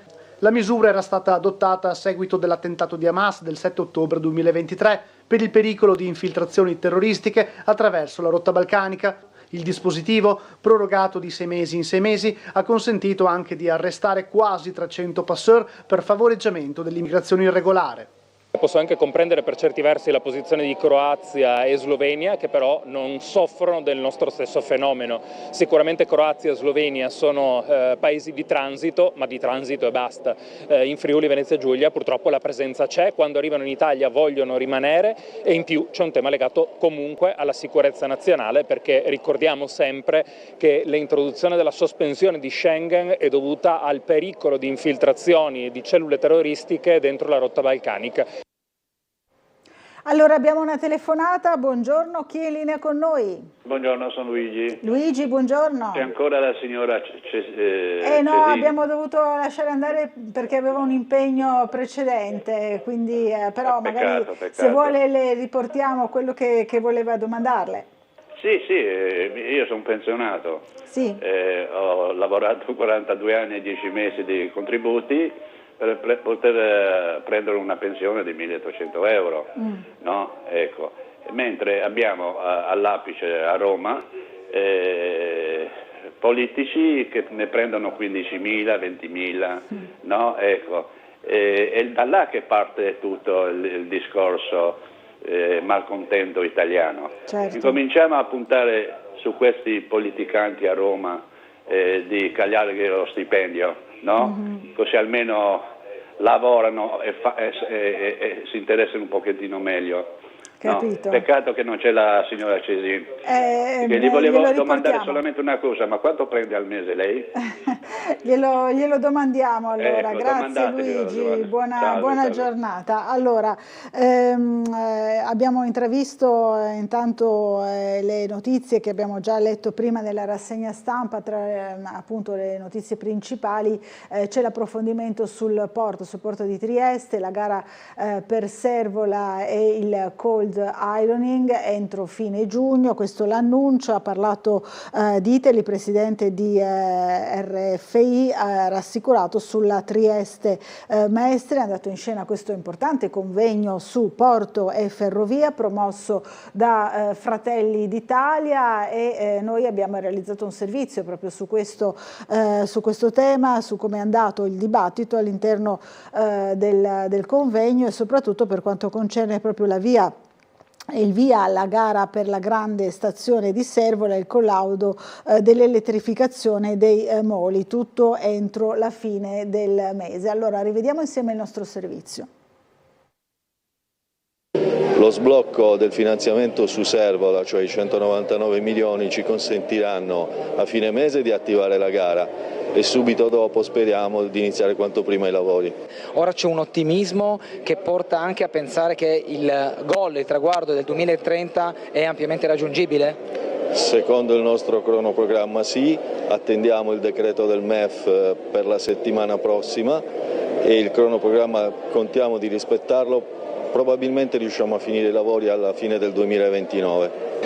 Il porto ha investito molto sulla rete ferroviaria e la rete ferroviaria ha investito molto sul porto, perché come dicevo è la porta di accesso del Mediterraneo all'Europa, al centro e al nord Europa e quindi necessariamente dobbiamo incrociare queste due esigenze, quella portuale e quella ferroviaria, altrimenti non abbiamo lo sbocco a nord e lo sbocco ad est che è la naturale vocazione di Trieste. Allora c'è anche la vignetta di Marco Englaro, era dedicata a Anna Maria Cisint ma non c'è più in studio, ma comunque passeremo anche questa. Coste pensi di questa invasione musulmana, il sud non taccherà, che penserà la mafia. Questa insomma la vignetta che come sempre fa sorridere ma insomma è anche di grande attualità. Grazie a Marco Englaro. Ci siamo occupati invece nella puntata di ieri di Sveglia Trieste di un approfondimento sulla crisi Startec e sul problema insomma, che stanno vivendo oltre 300 lavoratori e lavoratrici di questa azienda importante di componentistica elettronica di Trieste e l'abbiamo fatto con il segretario generale della CGIL Massimo Marega che era qui ospite in studio ieri mattina. Allora risentiamo che cosa ha detto. Il segretario provinciale della CGIL Massimo Marega non è ottimista per quanto riguarda il futuro della Startec. Il risultato del tavolo svoltosi martedì a Roma, come è noto, nonostante la presentazione di 2 nuovi soci, secondo i sindacati, ma non solo, non è sufficiente, tanto che prima ancora della riconvocazione fissata per il 7 luglio, tutti attendono con attenzione e trepidazione la data del 23 giugno, scadenza degli ammortizzatori sociali. Il problema qui è che è venuta un'impresa che ha proposto un piano industriale che doveva far uscire sostanzialmente da quella situazione di impasse e di crisi, ci ritroviamo con un'impresa che non ha sostanzialmente più il capitale necessario per portare a compimento quel piano industriale e oggi non è in grado di dirci se ci sono altri soci che possono far uscire e garantire che ci siano questi soci, non dirlo, non serve dirlo, serve, fra virgolette, chiudere con questi eventuali soci, garantire che c'è un capitale sociale che vada nella direzione di quel piano industriale. Ad oggi da questo punto di vista non c'è nessuna garanzia. Marega però, ospite di Sveglia Trieste, ha ampliato il ragionamento. Le imprese, ha detto, non sono dame di carità, investono se e quando trovano condizioni ed incentivi ad esse favorevoli. Si possono produrre delle politiche in cui almeno una parte delle crisi industriali vengono riassorbite nelle imprese che sono in fase di sviluppo, o mi devo sentir dire dall'impresa che io faccio riferimento al mercato e quindi ti voglio giovane, professionalizzato, con esperienza 20 anni, decennale, perché è questo che ci sentiamo dire, e quindi quelle lavoratrici rimangono disoccupate. Bisogna, secondo il segretario provinciale della CGIL, che non esita a definire ideologica la propria posizione, recuperare concetti forse archiviati troppo rapidamente. Se in una società viene meno la funzione sociale d'impresa e si ragiona solo sull'utile, sul capitale e sul mercato, è chiaro che è quello che noi abbiamo davanti. Io entro, investo fin quando il mio investimento è redditizio, nel momento in cui ho un'occasione migliore me ne prendo e me ne vado, e se poi un paese non è in grado di mettere anche delle regole che a fronte di quegli incentivi magari mi li restituisci o non te ne vai in maniera così, succede quello che noi abbiamo sotto gli occhi di tutti.